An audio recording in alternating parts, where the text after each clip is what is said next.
The story begins with a young man wakes up in a bed with a bandage on his nose. He sits up and looks at his bandaged hands in shock. He asks himself if he is still alive. He looks around the quiet room and then walks to the window. Outside, he sees a large building called Campus Medical Hospital. Many students are walking around the grounds. The boy is confused because he remembers the world being destroyed. He looks in a mirror and realizes he has returned to his university days, 10 years in the past. A system screen appears in the air in front of him. The screen says that the power of gluttony fusion is complete. He checks a phone on the desk, which shows the date is the 16th of May 2157. He stands in the room and looks at the glowing screen. He realizes he has returned to a time 3 years before the first Demon King appears. In the year 2160, a powerful being known as the Demon King Wrath appears. Massive purple tentacles emerge from the ground and destroy the city. Wrath opens the gates of hell, allowing other demon kings to enter the human world. The world is shown in flames and ruins. A dark silhouette stands over a pile of wreckage holding a lifeless body. Si Chen remembers losing everything in this war. Now back in the past, he looks at his open palms. He clenches his fist and his eyes glow red. He vows to defeat Wrath and stop the gates of hell from opening to change the future. A system screen floats in the air in front of him. It says the power of gluttony fusion is complete. Si Chen touches the screen.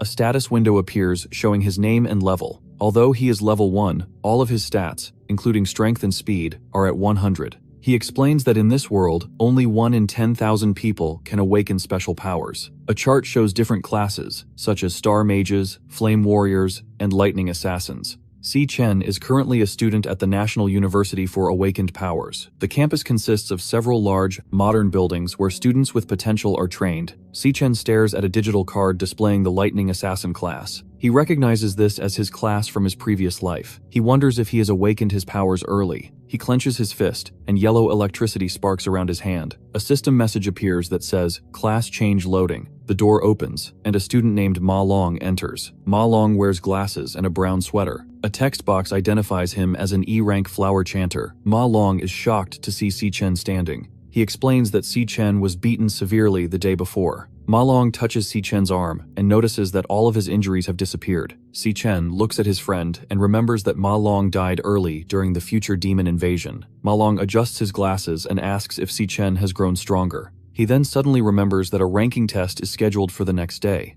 Ma Long grabs Si Chen and pushes him toward the door. He tells Si Chen they must go and prepare for the test. Si Chen and Ma Long walking across the campus during a bright sunset. Other students play basketball and soccer in the background. Si Chen looks at the crowd and says it has been a long time since he saw living people. Ma Long looks at him with a confused expression. Si Chen looks up at the sky and remembers a dark, destroyed city from his previous life. He thinks to himself that he must find a plan to rank up quickly. Si Chen explains that major guilds control the dungeons, making it hard for others to get stronger. Si Chen views his system screen, which shows 100 points in every category. He looks at a chart showing the ranks from E to S. He notes that most students never move past E rank. While they are walking, a basketball flies through the air and hits Ma Long directly in the face. Ma Long falls to the ground with a loud thud and groans in pain. Si Chen looks over and sees a group of muscular students sitting on some stone steps. One man wearing a black tank top and dog tags smiles mockingly at them. He tells them he is surprised they recovered so quickly from their previous injuries. He tells his friends that the two boys can endure a lot of pain.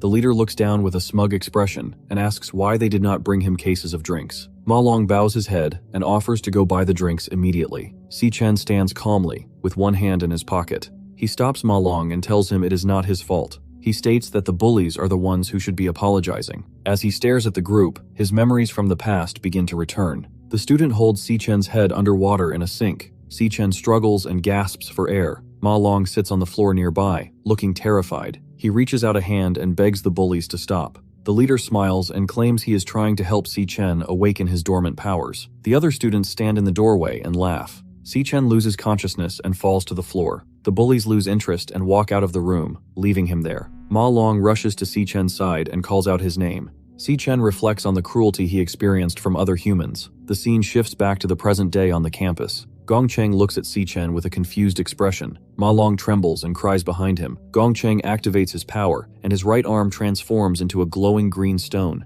He is an E-rank flower warrior. Si Chen stares back with glowing red eyes. He thinks to himself that Gongcheng only bullies people because his older brother is the student council president. A group of students watches the fight from a distance. They point at Xichen and Ma Long, calling them the most useless students in the school. Gongcheng becomes angry and yells.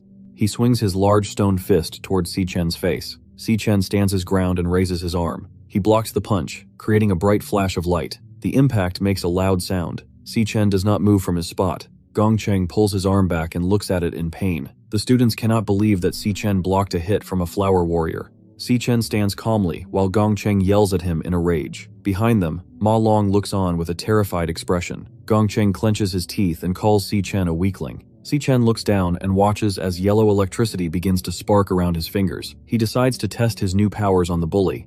A digital screen appears in the air, flashing the words, "Job switching." The screen updates to, "Job switch complete." Xichen is now a level 1 electric assassin. Massive bolts of yellow lightning erupt from his body, and his eyes glow with a golden light. His digital stat card shows his speed and strength doubling and tripling. Ma Long is overwhelmed with shock, and asks when Xichen awakened his powers. Gongcheng becomes even more furious. He activates a skill called Indestructible Demon Armor, causing his stone arm to grow larger and develop sharp spikes. He screams that he will give Xichen a killer jab, and lunges forward with a massive punch. Xichen moves with incredible speed, ducking under the giant stone fist. While low to the ground, Xichen delivers a powerful, lightning-infused punch directly into Gongcheng's chin. Xichen's punch sends Gongcheng flying backward through the air. The surrounding students scream and hold their faces in shock. Ma Long stares with wide eyes and his mouth open. Gongcheng crashes onto the ground and slides across the pavement. He looks up with a bloody face and yells at his friends to help him. The silver-haired student stands still, sweating and trembling with fear. Xichen stands in the center of the track, surrounded by bright yellow electricity. Gongcheng jumps into the air for a final attack, raising his stone fist. Xichen reaches up and catches Gongcheng's wrist with one hand. Electricity sparks at the point of contact. Xichen's eyes glow with a bright yellow light as he looks at the bully. He tells Gongcheng that he is too weak. Xichen then slams Gongcheng into the ground with a massive lightning strike. The force of the impact creates a large shockwave and a cloud of dust. Gongcheng's body bounces off the ground and hits the stone steps of the bleachers. Gongcheng lies unconscious against the cracked stone bleachers, covered in blood and bruises. Ma Long kneels on the grass nearby, sweating and shouting in shock at Xichen's power. Xichen stands calmly and looks down at the blood on his hand. He opens his digital status window. It shows he is still level 1, with 100 points in every stat. Xichen realizes that while his electric assassin form is strong enough to defeat low-level enemies, his stats did not increase after the fight. He determines that he needs a new way to gain experience. Xichen generates a sharp blade of yellow electricity from his hand. He begins walking toward the injured Gongcheng. The surrounding students look on with terrified faces, and Ma Long begs him to wait. Xichen ignores them and stands over the bully. His eyes glow with a fierce yellow light as he wonders if he must use the same violent methods from his past life to grow stronger. Xichen holds a blade of yellow lightning to Gongcheng's throat while grabbing his shirt. A blonde woman named Ling Yu, the vice president of the student council, walks toward them. She tells Xichen to stop, stating that the punishment he has given is enough. Xichen looks at her with a serious expression and then lets Gongcheng go. Gongcheng quickly runs away from the area. The crowd of students looks on in fear. Some say they will never provoke Xichen again. Xichen and Ma Long walk away together. Ling Yu watches them leave with a calm smile. Later that night, in the student dormitory, Ma Long is shouting and waving his arms. He tells his roommates that Xichen has awakened powerful lightning abilities and defeated the gang. The roommates, Xiang Zuo and Xiang Yu, are both E-rank awakeners. They do not believe Ma Long's story. Xiang Zuo grabs Ma Long by the head and tells him to stop talking nonsense. He argues that if Xichen were really that strong, he would not be out doing basic fitness training like running. They conclude that Ma Long was beaten so badly that he is now hallucinating. Xiang Zuo creates a small, glowing ball of red energy in his palm. He states that he is a nucleus mage and the only combat class in the room. He looks in the mirror and flexes his arm. He says that Xichen is too weak to be an assassin. He reminds everyone that the final rank test is tomorrow. In the E-rank training demon lair, a jagged portal of orange fire glows between two stone pillars. A man with light hair named Gong Ting walks out of the flames. Ling Yu follows behind him as several students bow. Gongcheng waits for them nearby. His entire head, nose, and arms are covered in white bandages. He looks up at his older brother. He tells Gongting that Xichen bullied him in front of other students. Gongting looks down at his brother with a serious face. He promises to handle the situation himself.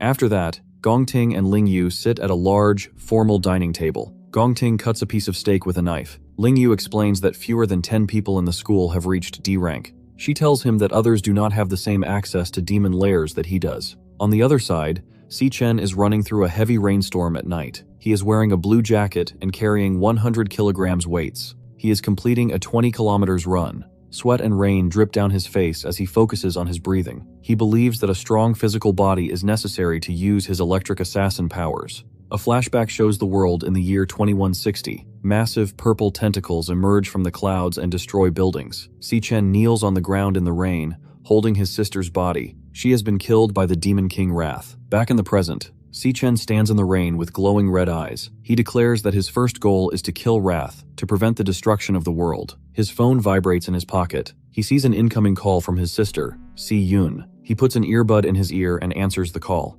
Si-Chen stands still in the middle of the empty track. Si-Yun's voice comes through the phone. She asks why he called her many times today. She explains that she was at a competition and her phone was dead. She tells him that if she wins a prize, they can pay their rent. Si-Chen looks down at the ground and remains quiet. He thinks about how he prayed to return to the past. Si-Yun asks if it is raining on his side and why he is silent. Si-Chen smiles sadly. He tells her it is nothing and that he just wanted to hear her voice. Si-Yun is confused. She says they spoke only 2 days ago. She says goodbye and tells him to wait for good news. Si-Chen looks up at the dark sky. He turns around and begins to run again. He says he needs 3 more laps. He returns to his dorm room after 8 hours in the past. Si-Chen stands in the shower, looking at his reflection in the steam. He notes that while his body is younger and physically weaker than before, he is gradually adapting to it. Later, Si-Chen sits on the edge of his bed, wearing a black robe. He reflects on the difficulty of leveling up, as major guilds control all the demon lairs. He wonders how he will find monsters to fight and what the true nature of the power of gluttony is.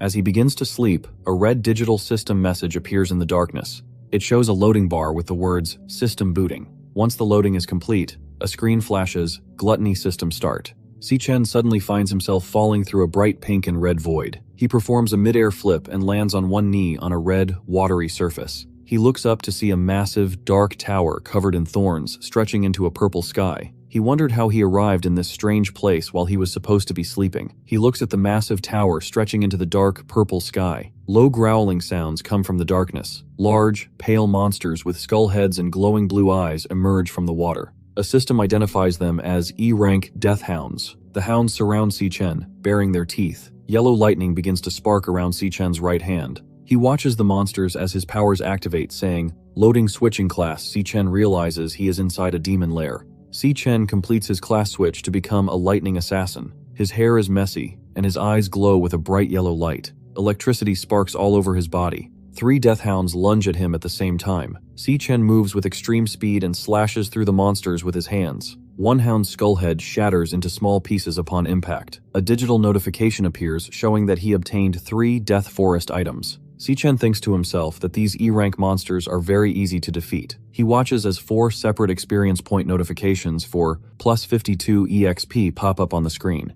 A large glowing level up banner appears above his head. Si-Chen's status updates, showing he is now level 2. He realizes that this place allows him to gain experience and increase his power quickly. He views his digital status window. He is level 2, and all his stats have increased by 5 points. He smiles and realizes he has found a dungeon he can raid by himself. A large boss monster appears behind him. It is a massive hound with a skull for a head and red glowing eyes. The monster opens its mouth to reveal sharp teeth. Si-Chen turns around and attacks with yellow electricity. He slashes through the monster's neck, causing blood to spray across the screen. A notification shows that he earned 320 experience points from the kill. A glowing level up banner appears. Si-Chen is now level 3. A victory screen displays his loot. 18 Death Forest Fangs and 1 Death Forest Crystal. Si-Chen checks his stats again. His speed has increased to 330. He notes that boss monsters provide much more experience than common monsters. He is pleased with how quickly he is becoming stronger. He stands over the body of the defeated boss monster. A red system window appears above the hound's head. The text in the window says, "Devourable." Si-Chen looks at the screen with surprise. He wonders if this is the true power of his gluttony system. He reaches out his right hand toward the corpse. A bright red and white light erupts from his palm. A massive red energy vortex forms above the monster and begins to pull the body inside. Si-Chen clenches his fist as the red energy swirls around him. A digital message appears that says, "Finished." A card showing the boss monster appears in front of him. The card grants him a new ability called Frost Physique. This ability provides immunity to cold and increases all resistances in low temperatures. Si-Chen is shocked to see that the entire monster has been absorbed into a single card. He holds a glowing blue digital card in his hand. He looks at it with a serious expression. He realizes that he can absorb defeated enemies and turn them into new classes for himself. This is the Demon King Lanyu. Every person is born with only one class and specific weaknesses. This is an unchangeable law of their world. However, Si-Chen now holds two digital cards, Lightning Assassin and Frost Cloud Warrior. He possesses two classes at the same time. He looks up and realizes that if he continues to devour monsters, he can obtain infinite classes. Si-Chen looks at the massive, thorny tower in the distance. He wonders why he was given this unique power and what the purpose of the demonic tower is. He suddenly stops as he feels a heavy pressure. The monster appears inside a large burst of purple flames. The monster carries a massive sword on its back. He speaks, saying it has been waiting for Si-Chen for a long time. The government's ranking system for warriors, ranging from E rank up to S rank. A vision of the past shows Si-Chen being thrown through the air by a powerful force. He is covered in blood and groaning in pain. He remembers that reaching S rank in his previous life nearly killed him. Si-Chen is tired and breathes heavily. He holds a glowing yellow lightning sword in his hand. He realizes his power level is only D rank. The monster stands in a sea of red liquid. The monster is an S-rank boss with two large purple blades. Si-Chen is confused because the monster knows his name. The monster attacks with a large, curved blade. Si-Chen moves quickly to avoid the hit. The monster hits Si-Chen in the chest, and Si-Chen yells in pain. Si-Chen lies face down on the red surface. The monster looks down at Si-Chen and asks if he is still struggling. Si-Chen is heavily injured. He looks at the monster and thinks that it wants him to submit. The monster asks Si-Chen to stay and guard the tower. It calls this a rare opportunity. Si-Chen looks at the monster with a determined expression. He says he will never stay in this place. Suddenly, a purple energy blade slashes through the air. A large amount of blood sprays from Si-Chen's shoulder. He looks down at his wound in shock. The monster becomes angry. It points its purple sword at him. He says he has been patient because Si-Chen is the only one who can enter this lair. Ghostly skulls erupt from the red water all around them as Si-Chen stands alone as the purple light fills the sky. Digital messages on the screen show the monster's strength and stamina increasing. Massive rocks begin to lift off the ground and float in the air around the entity. The monster looks at Si-Chen and gives him an ultimatum: stay or be crushed into a pulp. Si-Chen grits his teeth and declares that he chooses to kill the monster. Si-Chen transforms into a streak of yellow light and lunges forward with incredible speed. The monster swings its large purple blades, calling Si-Chen's actions ridiculous. Rocks shatter as Si-Chen and the monster clash in the center of the wasteland. Si-Chen watches the monster carefully during their exchange. He analyzes the monster's combat patterns. He notes that the monster has a 0.4 second wind-up time before every swing of its purple blades. Si-Chen observes the angle of the monster's wrist to predict the path of the attack. He leaps into the air and dodges the large glowing blade. Si-Chen identifies another opening. He sees that the monster has a 0.2 second recovery lag after it strikes. He determines that the monster is defenseless during this short moment. Si-Chen focuses his yellow electricity and lunges forward. He thrusts his lightning-infused hand directly into the center of the monster's chest. A massive explosion of yellow lightning erupts as he attempts to pierce the monster's heart. A digital notification appears above the monster saying status, paralyzed. Si-Chen knows he cannot kill an S-rank enemy yet. He decides to use the paralysis to escape. He activates a skill called Lightning God, which surrounds his body in bright yellow electricity and increases his speed 10 times. He runs toward a small point of light in the distance. He believes the light is the exit to the lair. Si-Chen leaps through the air, but the light suddenly disappears. He lands on the red ground in shock. A large explosion of dark purple energy erupts behind him. The monster reappears from the smoke. The monster tells Si-Chen that the exit was an illusion. It reveals that this location is not actually a demon lair. The monster reveals its true form as the Purgatory Rakshasa, an S-rank 1-star warrior. The Rakshasa looks at Si-Chen and tells him that he is the one who can bring hope. Si-Chen stares back with wide eyes. He recognizes the monster's form. He remembers that Demon King Lanyu had the same appearance in his previous life. In his flashback, the battlefield filled with bright orange explosions and streaks of yellow lightning. During the final battle of his past life, the enemy switched between many powerful classes easily.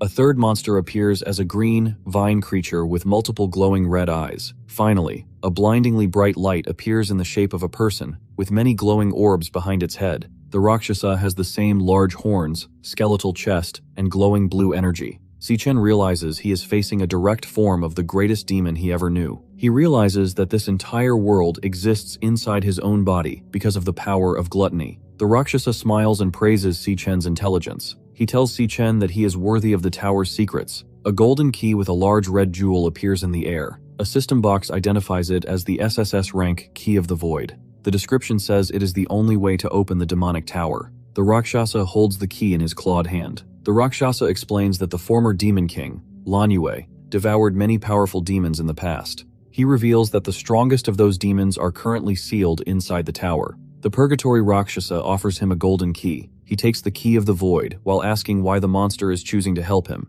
The Rakshasa explains his motive. He says that the other demon kings slaughtered his entire race to satisfy their greed. He states he has waited an eternity for a chance at revenge. He looks at Si-Chen and says that another mysterious person was correct about him being the only hope. Si-Chen looks confused and asks who the monster is talking about. The Rakshasa points toward the massive, dark tower in the distance. He tells Si-Chen that all the answers he seeks are hidden inside. Suddenly, the Rakshasa begins to glow with a brilliant blue and white light. He starts to dissolve into glowing particles. He tells Si-Chen to take his power and use it to make the demon kings pay. It tells Si-Chen he must become unstoppable and open the demonic tower. It warns him that the demons inside are vicious and will not be easy to defeat. A dark silhouette of several demon kings appears in a red void. The Rakshasa tells him he must conquer and devour every one of them to reach the top of the world. The monster's head breaks into small, glowing pieces. Its last few fragments float in the air. The Rakshasa says that only a person with strong resolve is worthy of its power. Si-Chen stands on the red surface as the monster's energy floats in the air. He raises his hand to absorb the purple light.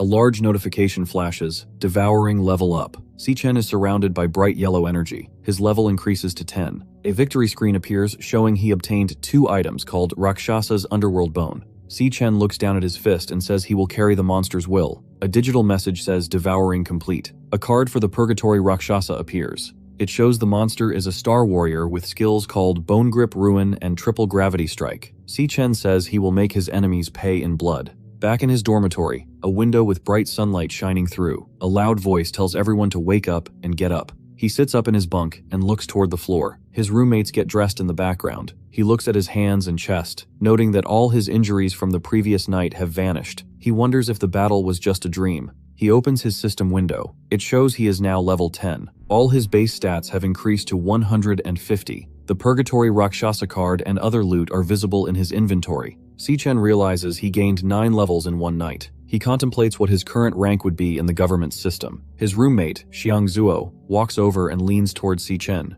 Xiangzuo has a mocking smile and mentions that Ma Long called Si-Chen a powerhouse. Ma Long stands nearby, looking nervous. Xiangzuo glares at Si-Chen and asks if he is trying to take over as the top student in the dorm. Si-Chen stares back as Xiangzuo tells them the rank test is about to start and leaves. After that, they walked down the campus stairs while eating bread. He explains to the group that each rank is divided into low, mid, and high tiers. A digital chart appears, showing that while most students are in the low E tier, the peak rank among current students is mid D tier. Xiangzuo claims he is in the mid E tier and is stronger than 10 low-tier students. Ma Long turns to Si-Chen and encourages him to aim for D rank to intimidate their rivals. They arrive at a large outdoor plaza where a giant screen announces the National Awakener University official rank test ceremony. A large crowd of students in uniforms has already gathered. In the hallway, 2 aggressive students shove a smaller boy against the wall. Ma Long recognizes them as Gong Cheng's followers and suggests staying away. The 2 bullies suddenly begin to sweat and look very afraid. They bow their heads low to the ground and call him Big Brother Si-Chen. The roommates, Xiangzuo and Ma Long, watch this with wide eyes and open mouths. Xiangzuo is shocked and realizes that Ma Long's stories about Si-Chen's power might be true. Si-Chen continues walking calmly and does not look back at the bowing students. Suddenly, a man with blue-gray hair named Jiang Jian approaches Si-Chen. Text identifies him as a student council officer. Jiang Jian smiles mockingly and mentions the incident Si-Chen had with Gong Cheng. He reminds Si-Chen that Gong Cheng is the younger brother of the student council president, Gong Ting. Ma Long and Xiangzuo hide behind a nearby wall. They explain that Jiang Jian is a D-rank powerhouse and the president's assistant. They are worried that he is now targeting Si-Chen. Jiang Jian leans in very close to Si-Chen's ear. He tells Si-Chen that he can smell the scent of a true powerhouse from a mile away. He then insults Si-Chen, saying he only smells like a permanent bottom feeder. Si-Chen looks at Jiang Jian and asks if he is a dog. Jiang Jian's face turns bright red with anger as he screams at Si-Chen. His eyes are wide and his teeth are clenched as he demands to know what Si-Chen said. Just as the tension peaks, Gong Ting steps forward and tells him to stop. He explains that he has investigated the fight. He admits that his brother, Gong Cheng, was at fault and deserved the consequences. Si Chen and Gong Ting share a long, silent stare. Both look very serious as they observe each other. In the main stage of the National Awakener University, a man announces that the assessments are about to begin. He instructs the students to proceed to the stage in order of their ID numbers. On the other side, the silhouettes of two people are seen standing in a high-rise office. They look out of a large window at the ceremony below, wondering if any interesting students will appear this time. Lingyu sips tea from a white porcelain cup and looks ahead with a calm smile. 1 hour passes at the National Awakener University. The announcer calls for the next student, Xiang Zuo. Ma Long stands in the crowd and cheers with his arm raised. Xiang Zuo looks nervous but determined as he walks toward the glowing blue portal on the stage. Xiang Zuo steps through the light and enters a dark room. Thick black wires hang from the ceiling and connect to a mechanical heart in the center. This is the magical core. The eye on the core is closed. The assessment requires the student to hit this core with their full power so it can absorb the energy. Xiang Zuo clenches his teeth and yells loudly. He raises his hands as a large ball of orange fire forms above him. He shoots a powerful beam of fire directly at the mechanical eye. A massive explosion occurs, and the room fills with bright light. They make a loud buzzing sound. A digital screen shows the E for the current rank. The scientist confirms the student is E rank, mid-tier. In the crowd, Ma Long shouts with excitement. He says the main event is starting. Then, the screen shows a new category for potential. White digital lines flash and move across the blue display and stop to form the letter C. A final summary box appears. It lists the current rank as E rank, mid-tier, and the max potential as C rank. Xiang Zuo is disappointed that his rank did not improve. He sits on the stone steps and puts his head in his hands. Ma Long puts a hand on his shoulder to comfort him. He says they will likely have even worse scores than him. The assessment results for the roommates appear on the screen. Xiang, Yu, and Ma Long are both E rank, low tier with C rank potential. Xiang Zuo is E rank, mid-tier with C rank potential. All three students look dejected. Suddenly, the screen flashes with a new result. A student achieves D rank with B rank potential. The three roommates stare at the screen with wide eyes and open mouths. Some time passes. Jiang Jian walks out of the blue assessment portal. He is laughing and looks very confident. The screen shows his result. D rank, low tier with A rank potential. The roommates look even more upset. They note that 8 students have already reached D rank today. 2 scientists look at a digital tablet. They are surprised, because there are many talented students this year. Usually, only 2 or 3 students reach D rank during the ceremony. The announcer calls for the next student, Gong Ting. The student council president walks toward the stage. The crowd watches closely as it is finally his turn to enter the portal. They call him the heir to a powerful guild and the top student. Rumors say he reached D rank 2 years ago. The students wonder if he will break the school record. Inside the dark room, the mechanical heart thumps loudly. Its blue eye is wide open. Gong Ting reaches his hand toward the core. He decides to hold back some of his power. He wants to save his full strength for the graduation battle to make a bigger impression. Even while holding back, he plans to stay at the top of the school. Gong Ting's eye suddenly glows with a bright orange light. Outside, the digital screen flickers with white and yellow energy. The scientist with the mustache looks shocked as he watches the colors change. The screen finally stops and displays the results. Gong Ting is ranked as a high-tier D rank. His potential is an S rank. The crowd is stunned by the high numbers on the board. The crowd is cheering and screaming loudly. They raise their arms in the air. Jiang Jian has his mouth wide open and shouts for the president. People say Gong Ting is the first person in the school's history with S-rank potential. Ma Long looks very shocked and clenches his fists. Si Chen standing nearby was calm. The scientists on stage discuss the results. They decide to report this news to the higher-ups immediately. An S-rank potential is very rare and will be protected by the government. Gong Ting walks out of the portal area. The students around him clap and cheer. High up in a skyscraper, the headmaster asks Ling Yu if she came to watch Gong Ting. She looks out the window and says she did not come just for him. She states she is more interested in Si Chen's results than Gong Ting's. The announcer calls Si Chen for his rank assessment. Jiang Jian leans in close and laughs mockingly at Si Chen. He tells him to make his dorm look good and calls his roommates a group of losers. Ma Long looks angry and shouts back at the bully, telling him to wait and see. Si Chen walks toward the glowing blue portal without saying a word. He enters the dark testing chamber where the mechanical heart hangs from the ceiling. The core's single eye opens wide. Si Chen reaches his hand toward it, his eyes glowing with red light. The graduation combat examination. This test uses 10-member teams. The team that takes first place joins the Imperial Guild. This guild is the most prestigious in the nation. Jiang Jian introduces a new student named Yan Lin to Gong Ting. Yan Lin is a low-tier D rank. Their team now has 9 students who are all D rank. They plan to add Gong Cheng to complete the group. Gong Ting looks confident as his teammates cheer for him. Nearby, Ma Long and the other roommates look small and dejected. Ma Long looks at his watch with a worried expression. He notes that Si Chen has been inside the portal for a long time, with no results. Other students walk past and mock Si Chen, calling him trash. They believe he is too weak to even register a rank. Jiang Jian tells Gong Ting that their team is full and they should go to karaoke. Gong Ting agrees and begins to walk away. Suddenly, the digital screen on the stage begins to flicker with white lines. The letter D appears on the screen. Ma Long and the roommates stare at the board with wide eyes and open mouths. They are completely shocked by the result. Ma Long shouts with joy and points at the results. Gong Ting looks surprised, while Jiang Jian stares with wide eyes and an open mouth.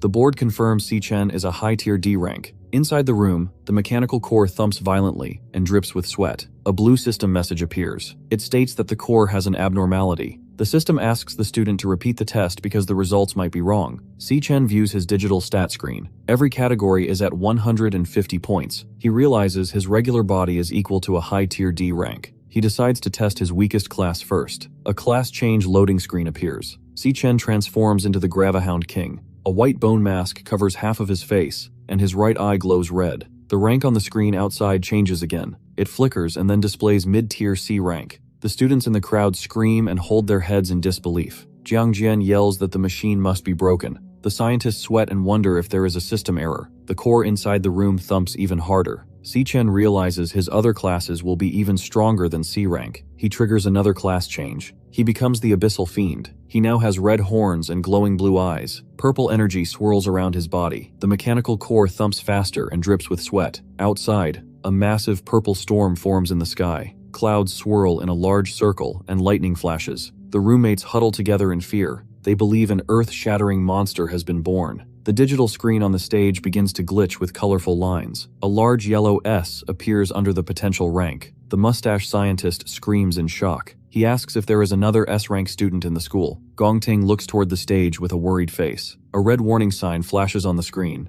It says, "System error." A message states that the system cannot determine the rank because the power is too high. Jiang Jian screams with his eyes wide and his mouth open. Suddenly, the testing room explodes with a giant boom. Fire and blue energy fill the stage. The two scientists run toward the smoke in a panic. They shout that the core is overloading and they must check for danger. Si Chen's eyes glow with a bright cyan light as he activates the skill. Green digital hexagons appear over the heads of the surrounding students, identifying them as E rank. He looks at Gong Ting and sees a pink hexagon indicating mid-tier C rank. Si Chen notes that the president was also hiding his true power. The scientists announce that the ranking assessments are suspended and will continue tomorrow. Ma Long and Xiang Zuo are very excited and praise Si Chen for being a genius. However, Jiang Jian approaches them in a rage. He screams at Si Chen, waving his arms and getting very close to his face. He blames Si Chen for breaking the machine and wasting the student council's time. Si Chen clenching his fist as yellow electricity begins to spark around his hand. He considers attacking Jiang Jian. Gong Ting intervenes and tells Jiang Jian to stop being rude. Gong Ting then turns to Si Chen and personally invites him to join his elite team for the graduation combat examination. Jiang Jian is frustrated because the team is already full. He realizes he will have to remove another member to make room for Si Chen. He reaches out and places a hand on Si Chen's shoulder to welcome him. Si Chen quickly slaps the hand away and says he is not interested in joining. Gong Ting and Jiang Jian are stunned by the rejection. Jiang Jian shouted that their team is the strongest in the entire school. Si Chen looks back and tells Jiang Jian that he is too loud and demands that they never bother him again.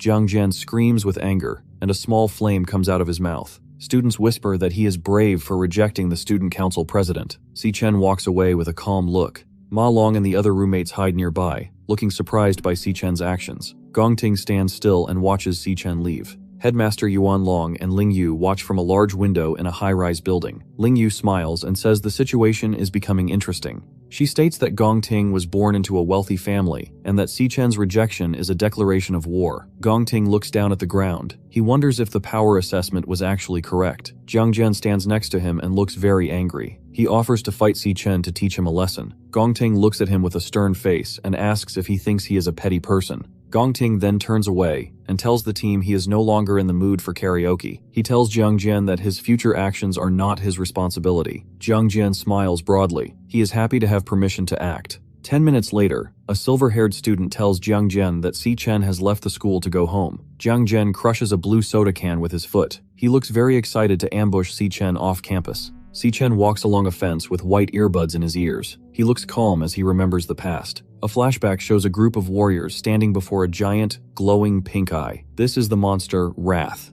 Massive tan tentacles with multiple red eyes emerge from the ground and destroy the guild. Si-chen explains that Wrath eventually descended upon the human world. Back in the present, Si-chen stands on a cracked street. He has a plan to find Wrath's location, but he needs a large amount of money to begin. He arrives at a large, classical-style white building with a sign that reads, Mithril Monster Exchange. He enters the Mithril Monster Exchange building. He stands in a room filled with axes, shields, and swords. He places several sharp monster fangs on the service counter. A clerk looks at the fangs with confusion. Another girl clerk named Miss Lee identifies them as Gravahound fangs. The male clerk looks annoyed and dismissive. He explains that the exchange only deals with high-end goods for powerful warriors. He calls the E-rank fangs junk and walks away to the back of the shop. He tells Miss Lee to handle the rest of the order. Si-chen looks at his phone and sees a notification for 18,000. He says this is enough money to pay his rent. Si-chen then raises his hand. Pink digital squares and purple light form in his palm. He pulls a massive, jagged purple sword out of the air. She stares at the glowing weapon. She believes the great sword is a rare A-rank item. The clerk mocks Miss Lee, stating that A-rank weapons are worth millions and very rare. Suddenly, a man named Ching Ji enters the room. He looks at the weapon and tells the clerk that the equipment is not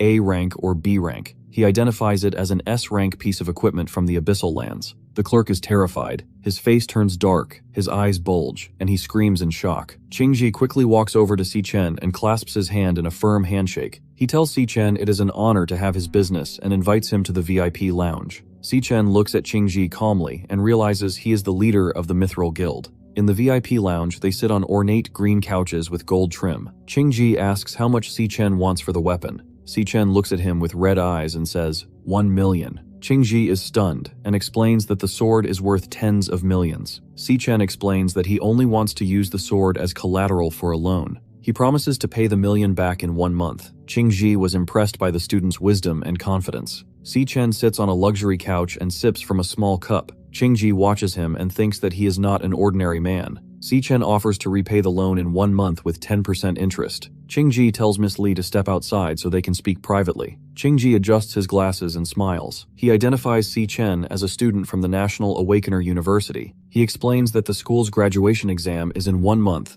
and the prize is 1 million. He notes that the amount and the date perfectly match Si-chen's repayment plan. Qingji realizes Si-chen is in urgent need of money. He makes a new offer. He tells Si-chen he will loan him 1.5 million in cash immediately. He says there will be 0 interest for the first month. Qingji stands up and reaches his hand out to Si-chen. He says he wants to be friends. Si-chen listens silently as Qingji promises to keep their discussion confidential. Qingji smiles and asks Si-chen to consider his exchange facility for all future trades. Si-chen observes the guild leader and is impressed by his ability to analyze the situation. He decides that he needs trustworthy allies to help him eliminate the Demon King Wrath. The two men shake hands in the center of the bright office. Qingji places his hand on a magic scroll, and a yellow circular seal glows with electricity. A notification on Si-chen's phone confirms that 1.5 million has been transferred to his account. Qingji asks what weapon Si-chen will use for the graduation exam now that his S-rank sword is being used as collateral. He offers to lend Si-chen A-rank or B-rank equipment from the shop. Si-chen says there is no need for a loan. He raises his left hand, and pink digital squares appear in the air. He summons a second purple and gray greatsword that is identical to the first one. Si-chen holds the glowing weapon calmly. Qingji and his assistants are shown screaming and gasping in total disbelief. Si-chen walks out of the store while Qingji promotes Miss Lee to supervisor for her good service. Si-chen takes a yellow taxi to the Changchang County long-distance bus terminal. He stands outside the large building. A flashback shows him in his past life as a non-awakened worker, struggling to pay rent. His sister Si-yun, comforting him as they look at a bank balance of only $105.60. Si-yun is shown looking at an acceptance letter from the International Central Art Institute before tearing it into pieces. She cries and says she wants to stay near her brother. In the present, Si-chen waits by the fence until he hears a loud shout of, "Bro!" He turns his head as someone runs toward him. Si-chen hugs his sister very tightly. She looks shocked and wide-eyed. Si-chen smiles gently while hugging his sister Si-yun. Si-yun looks annoyed and punches him in the chest. She asks if he is acting strange because of a girl. Si-chen laughs and picks up her large yellow suitcase. They walk together past a fence under a bright sky. Si-yun talks excitedly while Si-chen watches her with a calm smile. He vows to protect her in this new life. The scene shifts to a dark alleyway. Jiang Jian stands in the shadows with several masked men behind him. He looks at a map of the area and points to the path Si Chen takes to go home. He tells his group to hide and wait for the right moment to attack. He remembers Si Chen telling him to be quiet. Jiang Jian clenches his teeth and says he will destroy Si Chen so he cannot take the graduation exam. Jiang Jian's face turns a dark blue as he pulls out a glowing, jagged dagger. He calls Si Chen a poser and laughs. In the open street, Si Chen and Si Yun are walking home together. Si Yun drinks from a small carton with a cow on it. She asks if he is stressed about the graduation test. She tells him to pull himself together. Si Yun then starts singing a song about believing in yourself. Si Chen looks at his sister and thinks about how men form emotional walls. They continue walking home together. In a dark alley nearby, Jiang Jian and two masked followers watch them. Jiang Jian laughs and says it is a lucky day because the alley has no cameras. Si Chen suddenly narrows his eyes. He smells the scent of the student council members hiding ahead. He looks toward the dark corner of the street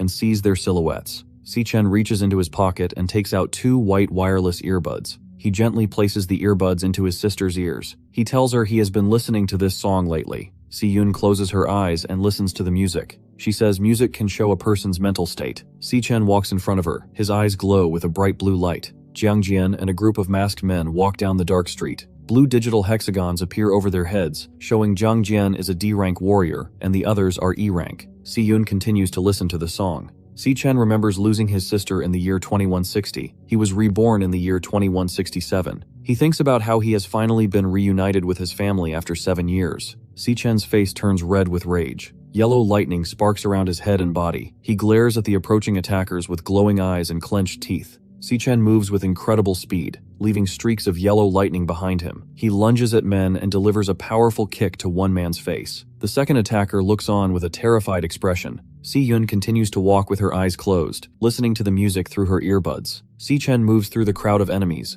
punching and kicking multiple men at the same time. He dodges a swing from a wooden club and sends an attacker flying backward with a kick. He grabs an attacker's arm and snaps the bone. The man screams in agony. Si Chen then delivers a powerful punch to the man's face. The impact creates a massive explosion with the word boom. They sweat and tremble while asking how Si Chen is so powerful. He continues to move through the alley, punching and kicking the attackers. Jiang Jian screams in rage and lunges towards Si Chen with a jagged knife. He delivers a powerful, electricity-infused punch directly into Jiang Jian's face. He crashes into the pavement, creating a massive cloud of dust and an explosion sound effect. Si Chen stands over the unconscious, bleeding bully. Si Chen's eyes glow with a bright red light as he looks down at Jiang Jian and tells him that he clearly warned him never to bother him again. He holds a jagged knife to Jiang Jian's throat. He tells him to shut up and threatens to kill him if he makes a sound.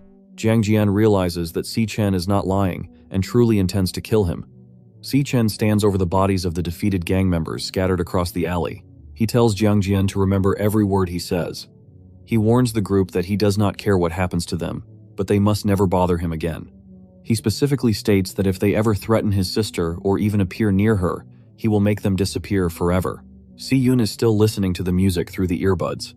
She begins to cry as she hears the lyrics. She wonders why the song makes her feel so sad and lonely. She feels as though her brother has experienced great suffering in the time they were apart. Si Chen stands on the street and hands a small red box to Si Yun. She opens the box and finds a shining golden pen inside. She looks at the gift with surprise. Si Chen looks at her with a calm smile, but his clenched fist covered in blood. In the alley, Jiang Jian and his followers lie on the ground. They are badly injured and cry out for an ambulance. Later at home, Si Yun uses the golden pen to draw in the air. A glowing pink fish made of light appears and floats around the room. Si Chen sits at a small wooden table and eats a bowl of ramen. He tells Si Yun that he has already paid the rent for the entire year. Si Chen smiles and tells her that he found a good part-time job. Si Chen sits at the table with a gentle smile on his face. Si Yun looks at him with an affectionate expression and places her hand on his shoulder. They share a happy moment together in their home. The scene then transitions to Gong Ting standing alone, silhouetted against the glowing water and swimming fish. The director of the employment office approaches Gong Ting to discuss the recent assessment.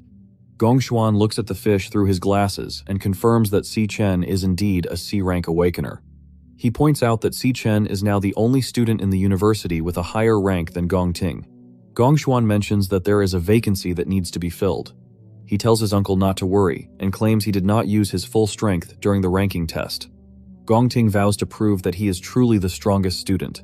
It is 23 at the National Awakener University male dormitory. Si-Chen stands in the shower with water dripping off his shoulders. He reflects on the future. He thinks about the golden trophy and the $1 million prize money for the graduation exam. He also remembers his new partnership with the guild leader, Qingji.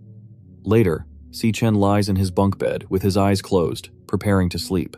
As he sleeps, the system message, "Gluttony System Activate," flashes on the screen. Si-Chen suddenly finds himself back in the Red Wasteland.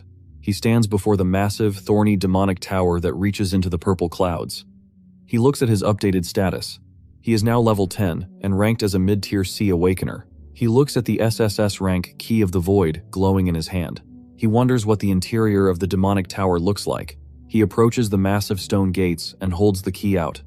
A blinding white and purple light erupts as the gates open. A giant swirling vortex of purple energy fills the doorway. Si-Chen walks through the portal and finds himself in a new world. The area is called the Fallen Star Wastes. Suddenly, Si-Chen feels immense pressure. He is forced down onto his hands and knees, struggling to breathe. He groans in pain as he realizes the gravity in this location is 10 times stronger than on Earth. A purple beast called the Phantom Lion appears on the ridge behind him. The monster is a B-rank star warrior with glowing white eyes. Si-Chen struggles against the 10G gravity but manages to trigger a class switch. He becomes a level 10 lightning assassin. A yellow lightning blade forms in his hand. He leaps forward with his blade raised. He attempts to strike the monster's neck. A digital box appears with the word "miss" in large letters. The screen also notes that the vital hit and paralysis both failed. Si-Chen's eyes widened in surprise. The Phantom Lion counters immediately.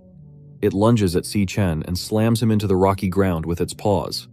Si-Chen realizes the strength of the monsters in this tower. He decides to switch his class to the Purgatory Rakshasa.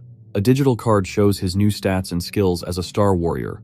He uses the heavy environment to increase his power. He begins stacking gravity to multiply the force of his attack. The percentages on the screen rise from 200 to 600%. His punch becomes 60 times more powerful. Si-Chen shouts and lunges toward the Phantom Lion. The lion opens its mouth as Si-Chen shouts and lunges forward, activating his super heavy mode. A massive pillar of purple and white energy erupts from his fist, shattering the ground into thousands of pieces. The impact creates a giant, circular crater in the fallen star wastes. Si-Chen lies in the center of the cracked ground, breathing heavily. A notification appears showing that he earned 12,000 experience points.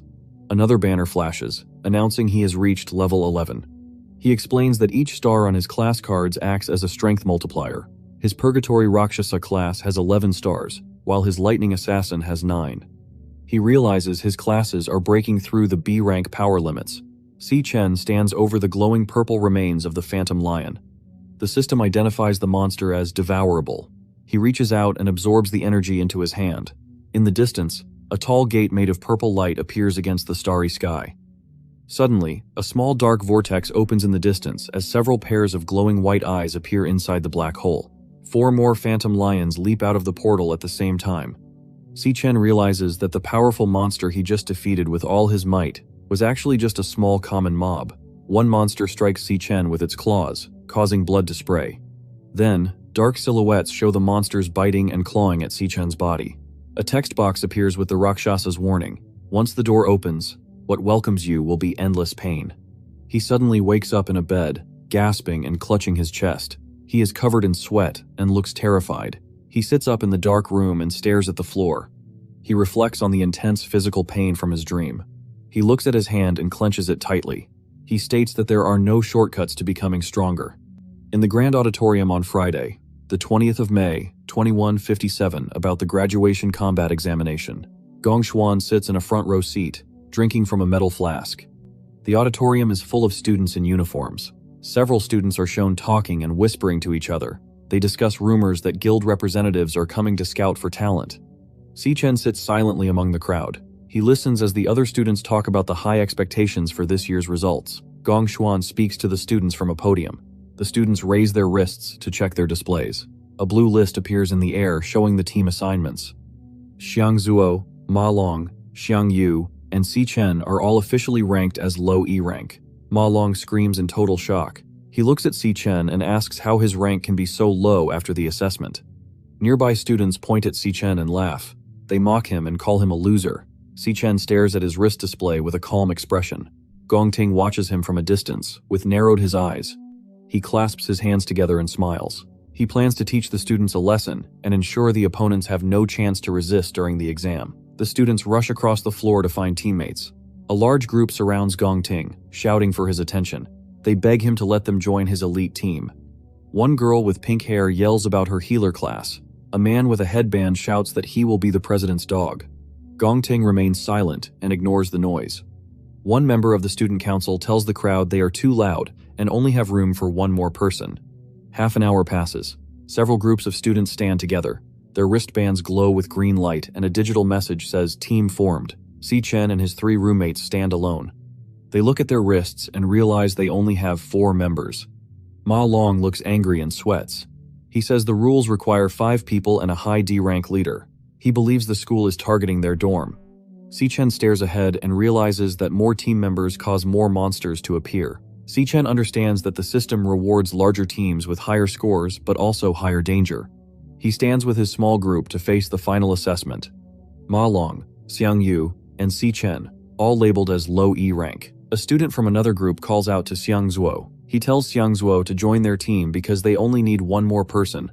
He warns Xiang Zuo that staying with the 3 trash students will make him fail the graduation assessment. Si-chen realizes his group is about to be abandoned by the rest of the school. Xiang Zuo looks down for a moment and refuses the offer, stating that his dorm roommates agreed to stay together. The other students laugh and point at them, calling them the loser team. Ma Long looks at a large list showing team statuses. Most of the slots are filled with green check marks. He sweats and points at the screen, shouting that almost all teams are already formed. He notes that there are no strong D-rank students left to join them. Si-chen turns his head, and his eyes begin to glow with a bright cyan light as he activates his new skill. Gongshuan sits alone in a dark office, plotting to protect Gong-ting's reputation by manipulating the assessment data. In the grand auditorium, Si-chen stands up and triggers his powers. A class switch notification appears, and massive bolts of yellow lightning erupt from his body. His eyes glow with a bright, intense gold light. The director and the scientists staring at the display of power. Ma Long points at Si-chen and shouts in disbelief. Si-chen stands in the center of the room, surrounded by electricity that cracks against the floor. He explains that school tradition allows students to initiate a direct challenge to display their true strength. Si-chen glares at Gong-ting, who looks back with a cold gaze. Si-chen knows that defeating the school's top student is the only way to prove his rank and force others to team up with him for the final exam. Ling Yu stands in the doorway and calls out to Si-chen. She walks toward him and asks if his team is still missing members. She offers to join his team, mentioning that she was already a D-rank student in middle school. Ma Long looks very happy and shouts with excitement. The surrounding students whisper about Ling Yu being a genius from her previous school. Director Gong Xuan stands up and yells at Ling Yu. He points a finger and tells her she is not qualified for the assessment. He says she has never taken a rank test at this university and has no official report. He claims her participation would go against the school regulations. Suddenly, Principal Yuan Long appears behind him. The principal is surrounded by bright purple energy and streaks of light. He agrees with the director's statement. Gong Xuan looks back in shock and begins to sweat. Principal Yuan Long and Ling Yu stand in a bright purple glow. Si-chen watches them and reflects on the principal's powers. He notes that Yuan Long is a warrior but used teleportation, which is unusual. Si-chen's eyes glow with a cyan light as he tries to detect their ranks. 2 digital hexagons with question marks appear over their heads, showing that their power levels are hidden from his scan. Gongshuan speaks about the purpose of the assessment and the importance of talent. Principal Yuan Long looks at the director with a very cold. He says the school must be responsible for every student's opportunity. Gongshuan looks back in shock and begins to sweat heavily. He realizes the principal is hinting at him and protecting Si-chen. Gongshuan looks down and trembles, calling the principal an old fox in his mind. The principal speaks from the stage and announces a change in the rules. He says that teams with fewer than 5 members or teams without a D-rank leader are now allowed to register. Si-chen and his roommates join hands. Their green wristbands glow, and a digital team-formed notification appears in the air. The roommates cheer loudly and name Si-chen the captain of the squad. The headmaster and Ling Yu observe Si-chen from a distance. A scientist looks at his handheld device and is shocked by how quickly Si-chen's team submitted their choice. The surrounding students scream and look terrified as they see the selection on the main screen. Ma Long and the other roommates panic. waving their hands and shouting for Si Chen to cancel the registration. Si Chen remains perfectly still and silent. He looks at his glowing wrist display with a serious expression. The school holds the graduation battle examination. Students form teams to go into a real dungeon. Students earn points for killing small monsters and the boss. They also get points for finishing the test in less than 1 hour. An E-rank dungeon has a higher score multiplier than an F-rank dungeon. The maximum possible score is 100 points. The winning team receives an offer from the Imperial Guild. The best student gets a prize of 1 million yuan. 2 students look at a digital tablet and seem nervous. 1 student has freckles and the other student sweats. They say the highest score in school history is 90 points. They think a team needs at least 3 strong D-rank students to survive an E-rank dungeon. Gong Ting sits with his large elite team. They look very confident. A notification appears on the screen. A student with glasses looks at the display in shock. He tells the crowd that a team has already chosen their dungeon. He zooms in on the screen and realizes it is Si Chen's team. The display shows 3 difficulty levels: F, E, and D. Si Chen's profile picture is inside the D-rank box. The student is terrified because no student has ever beaten a D-rank dungeon before. Ma Long grabs Si Chen's arm and screams in his face, asking if he knows what he just did. Xiang Zuo sits on the floor, crying and holding his head in his hands. He is horrified to be on the same team as Si Chen. A notification appears on a student's wrist device. It asks for confirmation to join a D-rank dungeon. Ma Long sweats heavily and looks at the screen. He leans towards Si Chen and shouts, asking if he has fully considered the danger of a D-rank dungeon. Si Chen remains calm and looks straight. He simply states that he has thought this through. A message flashes as the choice is submitted. The main display screen updates to show 2 profiles under the D-rank difficulty, Gong Ting and Si Chen. A pink confirmation window appears, stating that all team members have confirmed the selection. A system announcement confirms that Team Gong Ting has also successfully submitted their registration. The students in the auditorium scream and cheer loudly. The student with glasses has his mouth wide open in shock. The crowd shouts that the ceremony will be very entertaining this year. Gong Ting sits in his seat with his arms crossed and his eyes closed. A female student on his team smirks and looks towards Si Chen's group. She mocks them for trying to act tough. Gong Ting's teammates laugh and point at Si Chen's group. They claim Si Chen is only looking for attention and that his team will abandon him. Ma Long looks at Si Chen from the side. He notices a powerful aura surrounding his friend. He remembers that Si Chen used to be very weak and dependent on others. Ma Long looks determined behind his glasses. He shouts that he will stay with Si Chen until the end. He raises his arm and presses a glowing green confirm button on his wrist device. Xiang Zuo also raises his arm and presses the confirm button. He looks exhausted. He states that the difficulty of the dungeon does not matter because they are already in last place. All members of the team have now accepted the D-rank assessment. A system message announces that Team Si Chen has submitted their registration successfully. Si Chen stands in the center of the auditorium with his 3 roommates. Si Chen looks down with a serious expression and speaks to his team and tells them he is sorry. He explains that he chose the high-difficulty D-rank dungeon specifically to earn the MVP title. Si Chen looks at his roommates and tells them they are aiming for the top score together. Then, Gong Ting stands at the top, looking down at Si Chen. He shouts that there can only be one strongest student in the university. Ling Yu watches from the side. She notes that she has never seen Gong Ting look so angry or determined before. The battle between the 2 students has finally become public as they glare at each other from across the room. Headmaster Yuan Long looks on with a small, knowing smile. Ling Yu looks down thoughtfully and states that Si Chen choosing a D-rank dungeon is overconfident. F-rank is 1.5x, E-rank is 2x, and D-rank is a massive 3x with a maximum score of 150 points. A red warning sign flashes under the D-rank section. Ling Yu believes Si Chen's team of 4 is not strong enough for this choice. Yuan Long notes that there is only 1 month left until the battle examination. Combat Simulation Room at 22:45. Inside, elite students wearing high-tech visors are shown training against digital monsters. Blue energy and red explosions fill the room as they practice their skills in a controlled environment. Yuan Long hopes that Si Chen's team can at least put on a decent performance. In the school stadium, Si Chen stands calmly while his 3 roommates are bent over, vomiting on the ground and stairs. There are only 17 days remaining until the examination begins. Ma Long is covered in sweat and exhausted. He asks Si Chen why they are doing physical exercises instead of using the school's monster simulator. Si Chen tells them that simulation training is not real. He explains that students will feel intense fear when they enter a real dungeon for the first time. Si-chen says that physical instincts will determine their fate, not theories drilled into the brain. He tells his roommates that they are training for endurance, power, and reaction speed to heighten those instincts. He notes that the benefits of school simulations are very small. He explains that only privileged people with high status have access to real dungeons for training. Gongting uses a bright yellow beam of energy to slice a large, white monster into 2 pieces. He explains that rich students are born with power that others can only hope to have. Si-chen says that the graduation exam is their only chance to join the Imperial Guild and surpass the elite students. Ma Long looks at Si-chen with wide eyes. Si-chen clenches his jaw, and his red eyes glow brightly. He promises his team that they will absolutely win the competition. 15 days before the exam, Si-chen enters the Starfell Wastelands inside the Tower of Darkness. He jumps through the air and fights a pack of purple phantom lions. A monster bites him on the chest, and another strikes him with a claw. 10 days before the exam, Si-chen leads his team in a long run on the school track. His roommates look very tired, and one falls face down on the grass.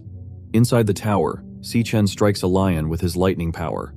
At the same time, Gongting trains by slicing through enemies with a sword. 5 days before the exam, Si-chen does push-ups with a stack of heavy weights on his back. His roommates watch and count. 3 days remain, and Gongting stands calmly in a field of fire and ash. 2 days before the test, Si-chen stands on a pile of dead monsters in the starry wasteland. A system screen shows that he has reached level 16. Finally, only 1 day remains before the graduation exam begins. Si-chen has blood on his face, and his eyes glow bright yellow, and says the battle has now started. On June 17, 2157, it is the day of the graduation battle examination. Si-chen pulls on a black glove. He stands with his 3 roommates in a long corridor. They look more muscular and confident than before. A loud announcement says the exam has started. Blue light flashes behind 3 dark silhouettes on a screen. On the other side of the administration building, Headmaster Yuan Long shakes hands with a man wearing a brown coat and glasses. The man's name is Gong Lin. He is the leader of the Imperial Guild and the father of Gongting. A group of students watches from a balcony above. They look shocked to see such a powerful person on campus. A white car stops in front of the school building. Guards in black suits stand near the car. A man with pink hair steps out of the vehicle. He is Carl Cavendish, the vice chairman of the Global Guild Federation. He wears a long gray coat and adjusts his sleeve. Students on a balcony watch him and scream in shock. They cannot believe a high-ranking official is at their school. They explain that the Guild Federation is the most powerful organization in the world. Carl Cavendish walks toward the entrance with a woman. The woman is Sigrid, the Secretary General of the Federation. Inside a control room, Director Gong Xuan sits behind a desk. He looks at a large wall of video screens showing different areas of the school.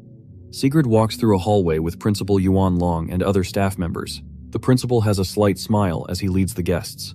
They walk past rows of monitors to observe the graduation examination. Many people follow behind the high-ranking leaders as they enter the viewing area.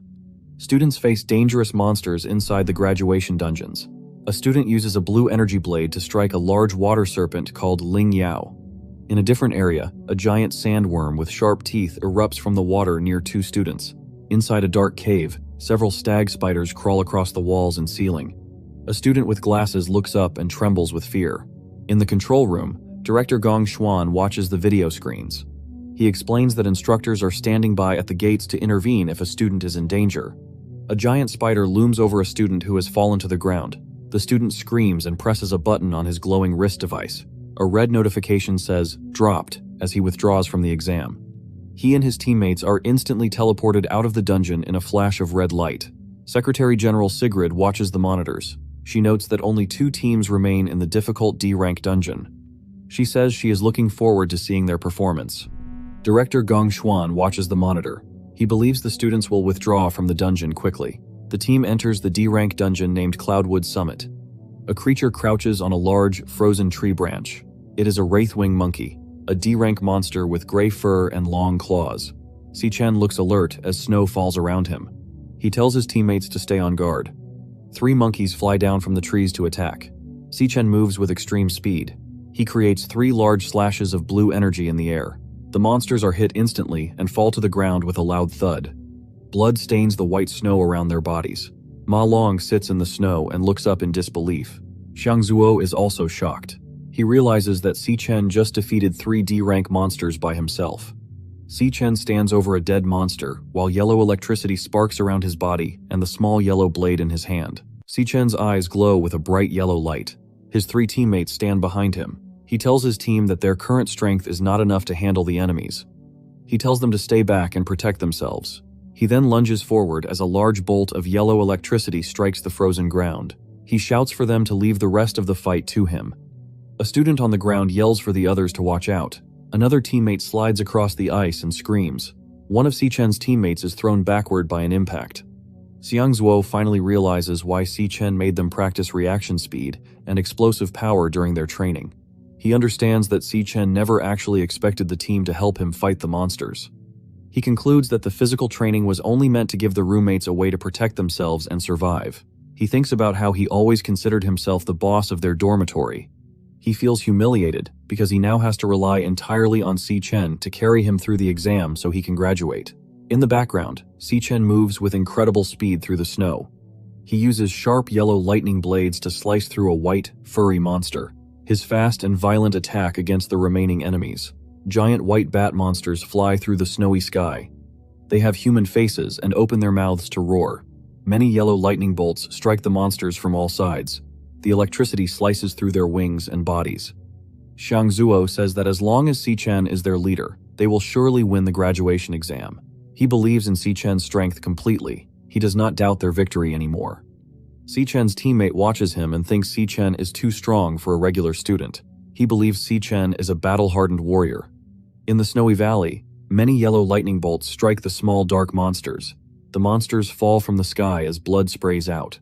Xiang Zuo asks himself when Si Chen became so reliable. He feels that he has been left far behind by Si Chen's great power. A monster falling from snow. One student shouts a warning that another monster is attacking from the rear. The student raises his flaming arms to block the attack. He catches the monster's limbs as sparks fly from the impact. He calls out to Xiang Yu and Ma Long. He tells them that they cannot continue to act like deadweights. He declares that they should not rely entirely on Si Chen to win the battle. Ma Long and Xiang look at each other. They realize that this exam belongs to them just as much as it belongs to Si Chen. Xiang Zuo shouts with a wide-open mouth and declares that it is their graduation assessment too. Ma Long reaches out with his right hand. A bright green light shines from his palm. He agrees with Xiang Zuo's words. Ma Long stands firmly in the snow and activates a skill called Flora Chant Vine Lock. Many long dark vines erupt from his glowing green hand and spread across the area. He yells for the monsters to taste his power. The vines lunge through the air and wrap tightly around a white monster's head and neck. The monster screams "SK-Ri" as it tears through the dark vines and breaks free. Xiang Zuo is thrown backward by a sudden blast of light and energy. He looks at the monster and his hand glows with a bright green light. He shouts that the monster broke through his trap instantly. Ma Long activates a new skill called Cloud Chant Frost Breeze. A wave of cold blue air hits the monster and begins to freeze its body in blocks of ice. Ma Long reaches out with a glowing blue hand and tells Xiang Yu that the monster is now vulnerable. He yells for them to attack together. Xiang Yu clenches his right fist, which glows with a powerful green aura. He looks at the frozen beast and says that the monster will not be able to escape this time. Ma Long and Xiang Yu combine their powers to trap the enemy. They use a combo skill called Frost Breeze and Vine Lock. The white monster is encased in large blocks of ice and wrapped tightly in thick green vines. Ma Long and Xiang Yu look toward their teammate and shout for Xiang Zuo to attack now. Xiang Zuo is the team's nuclear mage, runs forward, and holds a ball of swirling orange fire in his right hand. He pulls his arm back and throws a massive fire projectile at the trapped monster. He yells for the monster to taste his power. A large title identifies the move as Burst Flame Bullet. The giant ball of fire streaks through the air toward the frozen beast with great force. The massive fireball hits the monster directly. The monster is engulfed in flames and its white fur begins to burn. He crouches low and creates 3 smaller glowing fire bullets around his body. He shoots all 3 projectiles at the same time. He shouts that the beast is much more tanky than he expected. The fire bullets streak through the air and hit the monster's chest and wings. Each hit creates a new explosion. Xiang Yu reaches out his hand as green light glows from his palm. He shouts that he can no longer hold the monster back. Next to him, Ma Long looks very stressed as blue energy sparks around his hand. He grits his teeth and yells that he has reached his limit. High above them, Xiangzuo jumps into the air against a dark red sky. He holds a massive, swirling sphere of orange and white fire above his head. He shouts that he is going all out. His eyes glow with a bright red light. He opens his mouth wide and screams that this is his final attack. Xiangzuo uses his ultimate skill called Converged Burst Flame Bullet. He falls from the red sky toward the target. A massive explosion of fire and orange light fills the screen, and the impact shakes the ground. A small drone states that the team successfully killed a ghost bat monster. The three roommates lie on the ground covered in black smoke and dust. They look very tired, but they are smiling. Ma Long shouts that they actually did it. Xiangzuo says they managed to take down a D-rank monster. Xichen stands nearby behind a tree and watches his friends with a calm expression. The three roommates lie on the snowy ground, looking up at the sky. A notification appears above a dead monster. It shows they have collected a ghost bat monkey fingerbone. One of the teammates asks Xichen if he saw their victory. Xiangzuo breathes heavily but has a wide smile on his face. He tells Xichen that the battle was very easy for them. Xichen looks at his friends and tells them they did a good job. Behind him, the bodies of dead monsters are draped over the branches of a leafless tree. A final system message appears from the drone. It congratulates the team and announces that every monster within the Devil's Cave has been killed. Director Gong Xuan stares at the monitor with his mouth wide open in total shock. He is sweating and asks how it is possible for trash students to win. He says these students have zero combat experience. He is confused because they killed a D-rank monster that is much stronger than their official level. A screen shows the dead monster through a live camera feed. Gong Lin and Headmaster Yuan Long watch the footage silently. Carl Cavendish sits in a large chair and smiles. He says the young man is performing excellently. Carl looks closely at Xichen's face and remarks that the boy looks very much like an old acquaintance. Carl Cavendish smiles while looking at the monitor. He repeats Xichen's name and says that he remembers him now. Gong Xuan looks toward the screen and sweats. He suddenly points his hand forward and laughs loudly. He tells everyone in the room to look at the display. A screen appears and states that the other team in the D-rank dungeon is moving very fast. They are already halfway through the dungeon. A live video feed shows Gong Ting fighting in a bright blue area. Sigrid notes that the coordination of the student teams is flawless. She compares them to a professional guild raid team. Carl Cavendish smiles while looking at the screen. He finds the situation interesting and says the graduating class is impressive. Director Gong Xuan smirks and states that the battle has only just begun. He promises that the real show is yet to come. Inside the dark dungeon, a high-risk D-rank dungeon called the Gloomvine Grotto, and a group of monsters called Noxious Toadstools rush forward. They are identified as D-rank flower soldiers. These creatures have large red mushroom heads and giant mouths filled with sharp teeth. She is a flower chanter using a skill called Withering Hymn. The icons indicate that the monster's strength, stamina, and speed are all decreasing. The blonde girl continues playing her guitar to weaken the enemies. A boy with short hair claps his hands together and shouts for his team to gather the monsters. He is a star mage using a skill called Astral Fusion. A large beam of purple energy traps a mushroom monster in the air. Another teammate calls out to the captain. Gong Ting looks very serious, and a bright light flashes from his hand with a shing sound. He strikes the monster with extreme force. A massive explosion of orange fire and red blood fills the area as the monster is torn apart by the captain's final attack. He performs a powerful strike called Searing Fracture. He is a C-rank flame soldier. He holds the handle of his sword as black energy flows around him. One teammate laughs and says that the monsters in this exam are the same ones they fought during their training sessions. Another teammate adds that fighting these creatures has become second nature to them now. They look very confident as they stand in the middle of the flames. His teammate smiles and says that the graduation exam is rigged by the Gong family. He thinks life is easy when you know the right people. He believes his team will become champions very soon. Gong Ting walks forward into a dark forest. Gong Cheng waves his hand and shouts to the team. He tells them it is time to fight the dungeon boss. On the other side in the snowy field, Xichen walks through the heavy snow with his teammates. They move forward together in the middle of the storm. The team is currently inside a high-risk D-rank dungeon. The location is called Cloudwood Summit's Peak. The mountain is covered in deep white snow and blue ice. One teammate speaks, saying he cannot believe they successfully made it to the top of a D-rank dungeon. A large title appears. It identifies the upcoming enemy as a frost wraith ape. The monster is classified as a D-rank cloud soldier. A giant white ape sits in the snow and eats a smaller creature. The ape tears the body apart with its teeth blood covering the ground and the monster's fur. Ma Long looks terrified and sweats heavily. He asks if the creature is the monster lord. His teammate says that one slap from the ape would kill him many times. He whispers that he is very scared. The giant ape has glowing red eyes and deep scars on its face. It stops eating and looks directly toward our teammates. Ma Long sees the monster staring at them. He throws his hands up in the air and screams in terror. He yells that the monster is looking right at them. The ape monster leaps down from above with great speed. It screams as it lunges toward the group. Si-Chen's two teammates scream and run away in terror. Si-Chen remains standing still and looks up at the massive creature. Suddenly, he delivers a heavy kick directly into the ape's face. Blood sprays from the monster's face as it is struck with extreme force. The giant white ape monster slams into the snowy ground with a loud crash. A bright blue trail of light follows the force of the impact. The monster is thrown backward and rolls across the deep snow. Si-Chen stays in a low combat stance as yellow lightning crackles around his body. He then delivers a fast strike with a glowing yellow blade. The blade slices through the monster's jaw, and blood sprays into the air. Si-Chen turns and runs forward with extreme speed, and several sharp yellows cut through the monster's large body as the ape is sliced into many pieces. Ma Long stares at Si-Chen with wide eyes and is in total disbelief and asks if Si-Chen really killed the giant monster so easily. His roommate stands behind him looking shocked. Digital system messages appear in the air. They state that Si-Chen obtained 1 Frostwraith ape fur and earned 200 experience points. Si-Chen stands calmly in the falling snow as his team approaches him. Si-Chen thinks to himself he finds it strange that killing the lord of a D-rank dungeon gives such a small amount of experience. He also thinks the loot he received was very poor. Suddenly, a teammate shouts with excitement. They tell the others to look at a large collection of mana crystals. One of the teammates shouts to the others to come and look at a discovery. He points toward a large, jagged tree trunk sticking out of the deep snow. Si-Chen watches as his roommates run toward the stump.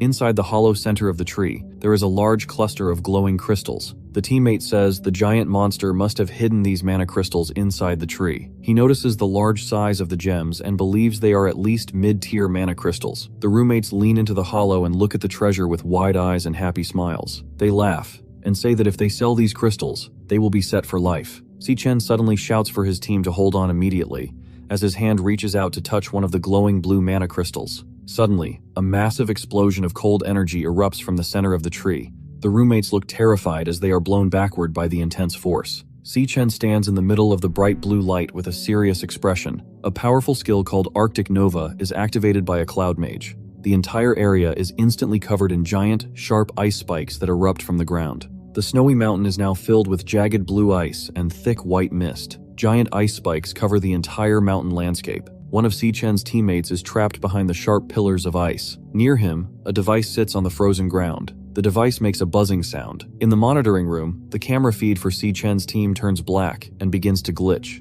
A warning icon appears on the screen with the text, Team Si-Chen, no signal. Director Gong Xuan watches the monitor and says that the team fell directly into a trap. He explains that high-level monsters are very intelligent. He insults the students, calling them losers and a burden on society. He declares that this event marks the end of the graduation exam for Si-Chen and his team. Carl states that the students' lives are now in clear danger. Gong Xuan agrees immediately and says that saving the students is their top priority. He suggests that the guild rescue team should step in now. He notes that this would mean ending the graduation exam for Si-Chen's team. Many screens are dark or display warning icons. Carl looks at the monitors and tells everyone to give the team a little more time. Principal Yuan Long explains that the students' wristbands are constantly monitoring their health. He states that all their vital signs are currently stable. He also points out that the neural data shows the students do not want to quit the exam. He tells the other leaders that the decision to withdraw should be left to the students. Gong Lin stands next to the principal and remains silent. Back to the snowy mountain.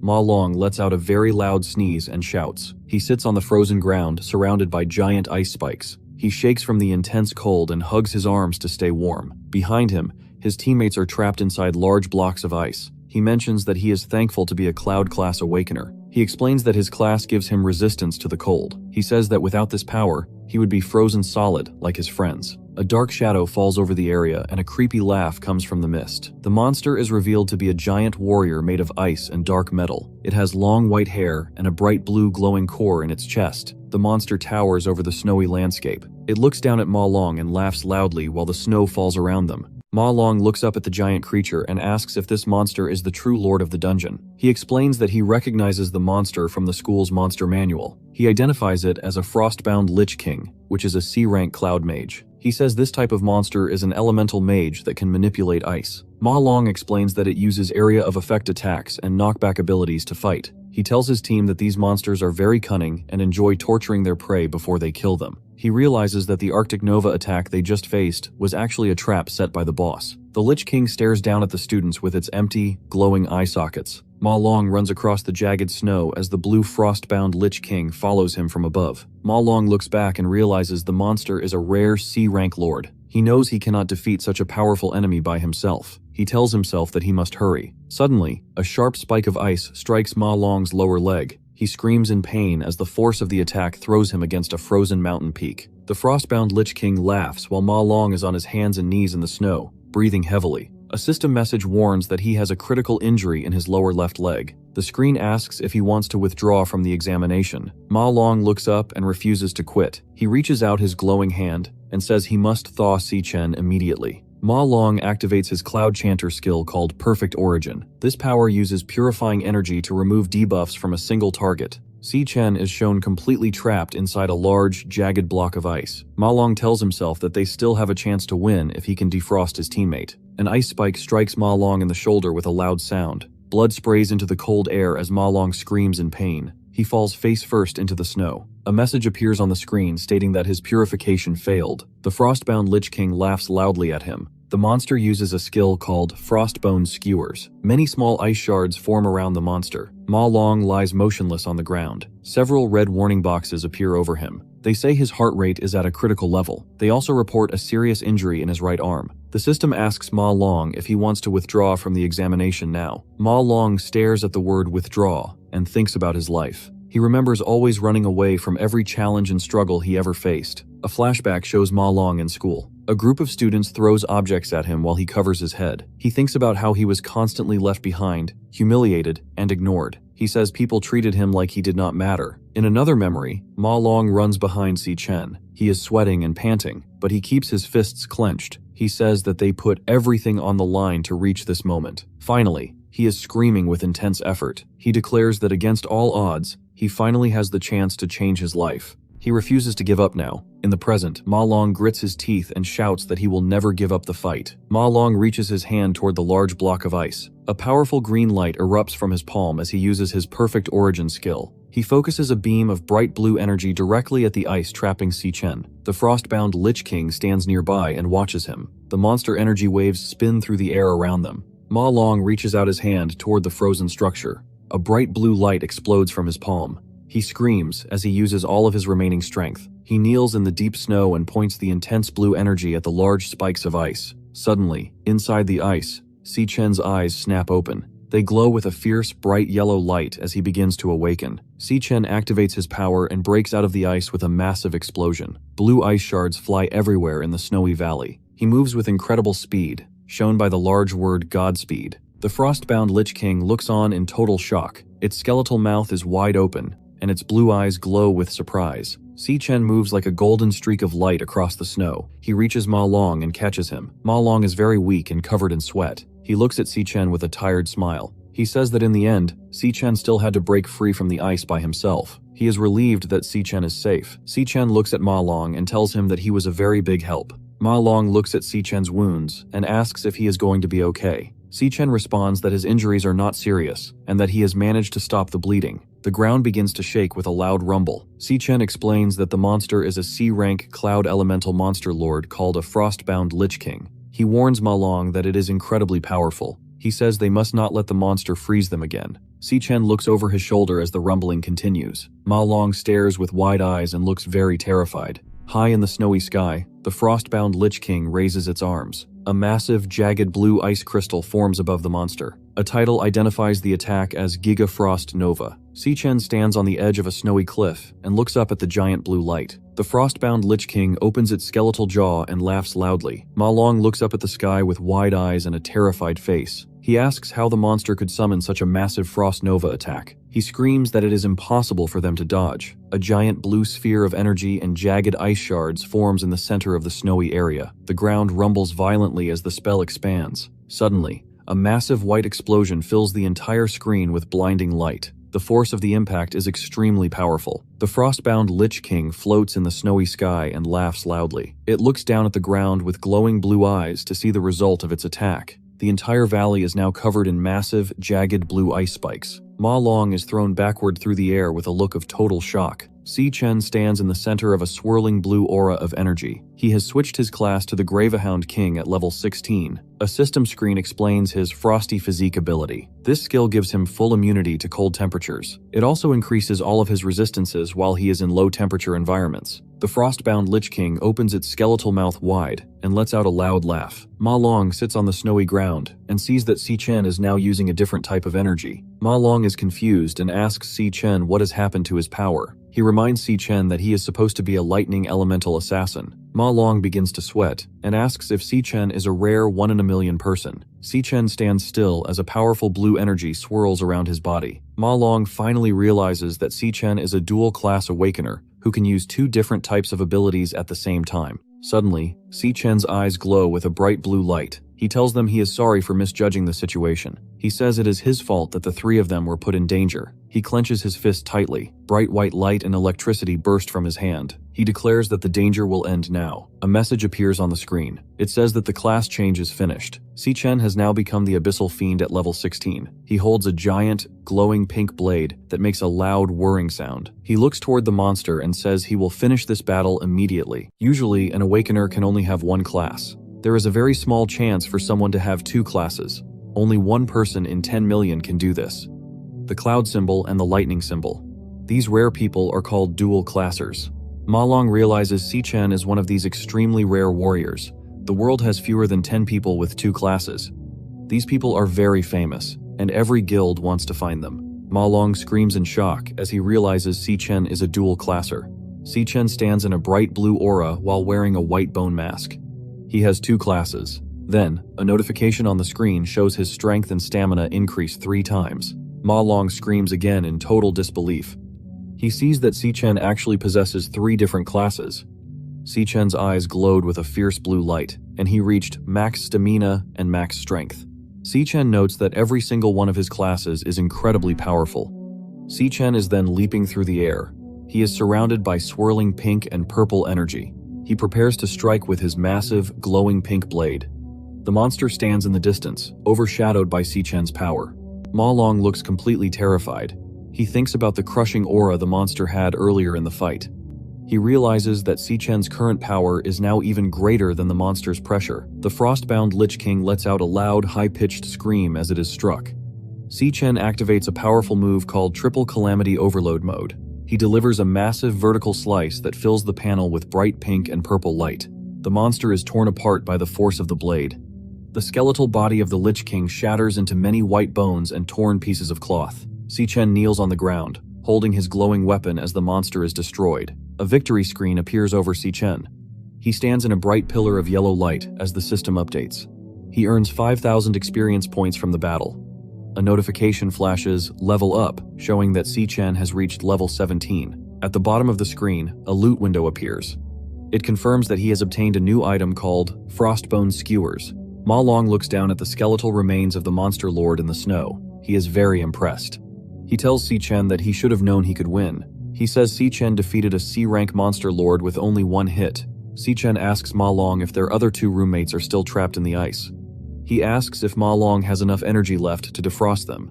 Ma Long realizes he forgot about his friends. He runs quickly across the snowy ground toward the large ice spikes. He shouts that he totally forgot about Xiang Zuo and Xiang Yu. He tells them to hang in there as he rushes to help. Si Chen stays behind and watches him run. The skeletal skull of the frostbound Lich King lies on the ground. A system box appears above the skull. The box displays the word Devourer in large white letters. Si Chen reaches his hand toward the remains of the monster. A bright red light glows from his palm and pulses with energy. A red digital loading bar appears at the top of the screen with the word Devouring. Swirling white energy pulls the skeletal head of the frostbound Lich King into Si Chen's body. A system message appears stating that the devouring is complete. A card appears in front of him. It displays the frostbound Lich King and identifies the new class as Cloud Mage. The card shows star ratings for stats like strength, speed, and mental power. It also lists the skills Frostbone Skewers and Arctic Nova. Si Chen says that he has gained a new class called Cloud Mage. He explains that this is the first time he has obtained a new class while outside of the Dream Realm. Si Chen looks calmly at the snowy ground. He sees that the small robot camera is completely covered in ice. He thinks about the previous Arctic Nova attack. He realizes his true powers were not seen by the judges because the camera was frozen. He tells himself there is still plenty of time to finish the test. He wants to earn a perfect score for his team. In the background, Ma Long continues to use his energy to help the other two roommates. A screen appears in front of Si Chen. A notification flashes with the words, "Class level up." He has reached 100% experience for his current class. He gains 1 new star. The system tells him he can now use this star to increase his various stats. Si Chen looks at a glowing icon on his system screen. He is surprised and asks if he just earned a star. The icon shows a multiplication symbol and a green star. On the other side of Team Gongting, inside a dark cave called the Gloomvine Grotto, they are fighting a D-rank flower mage monster called a giant man-eater. The monster is a large red plant with sharp teeth and green vines. One student is thrown through the air by a vine and yells in pain. One teammate has purple glowing chains wrapped around his fists.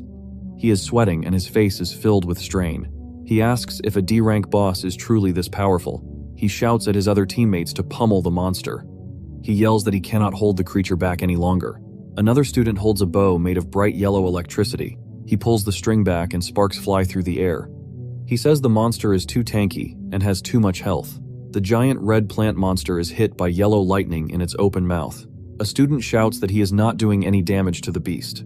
The monster uses its large green vines to strike the students with a loud sound. Many team members are thrown into the air. One student screams that the monster has broken free. A student crawls on the dark ground, looks terrified, and is covered in sweat. He asks his teammates what they should do. He says they never fought anything this strong during their training sessions. Another student looks toward the back of the cave and says that Gongting is their only hope. He wonders how the situation is on Gongting's end of the battle. Gongting stands in a dark cave while his teammates use yellow magic circles to give him energy. Digital text on the screen shows that his stamina, strength, and elemental power are all increasing. One teammate asks if he has built up enough power yet. Gongting is now surrounded by intense orange flames. His eyes glow with a sharp red light, and he has a very serious expression. He looks ahead and says that he has enough power. Gongting leaps forward with incredible speed. A large fire explosion happens behind him as he lunges toward the enemy. He strikes the giant red plant monster with his sword. Gongting moves as a streak of fire and black light. He slices directly through the thick neck of the monster. Gongting looks ahead with glowing orange eyes. He yells, "Split," with great force. He activates a powerful skill called Sorrow Blade Burst. A giant explosion of orange and yellow fire fills the area. His teammates watch the explosion and begin to cheer. One student with light hair laughs and calls Gongting a legend. Another student shouts that the president is incredible and asks the others to look at his power. A notification appears on the screen. It congratulates Team Gongting for successfully clearing the D-rank dungeon. The screen shows the total time was 35 minutes. The team members laugh together. They state that they cleared the dungeon in nearly half an hour. They believe that no other team will ever be able to beat their record. Gongting stands silently in the middle of the burning fire while holding his glowing sword. A student walks with his teammate through a hallway. He says that even a low-tier F-rank dungeon takes most people an hour to finish. He laughs and says that anyone else leaving the area now must be trash who gave up early. Many students are sitting on long benches. Most of them are covered in bandages and look defeated. One student crouches on the floor and holds his head in fear. He begs the monsters not to kill him. His teammate tells him to calm down because they left the dungeon a long time ago. Nearby, a girl says the monsters were too terrifying. A student watches from a distance and says that Si Chen's group gave up and left early, just as he expected. In the corner, Si Chen leans against the wall. He looks at his phone with a calm expression. His 3 roommates sit on the bench next to him. They are wrapped in gray blankets and look very exhausted. One roommate has a crutch leaning against his seat. Si Chen sits on a bench in the waiting room. Gongcheng walks up to him and mocks him. He says that Si Chen could not even finish the assessment. He asks Si Chen where his tough attitude went. Gongting stands nearby and tells Gongcheng to come back. He sees a group of men in suits arriving at the entrance. Gongting says the vice chairman is here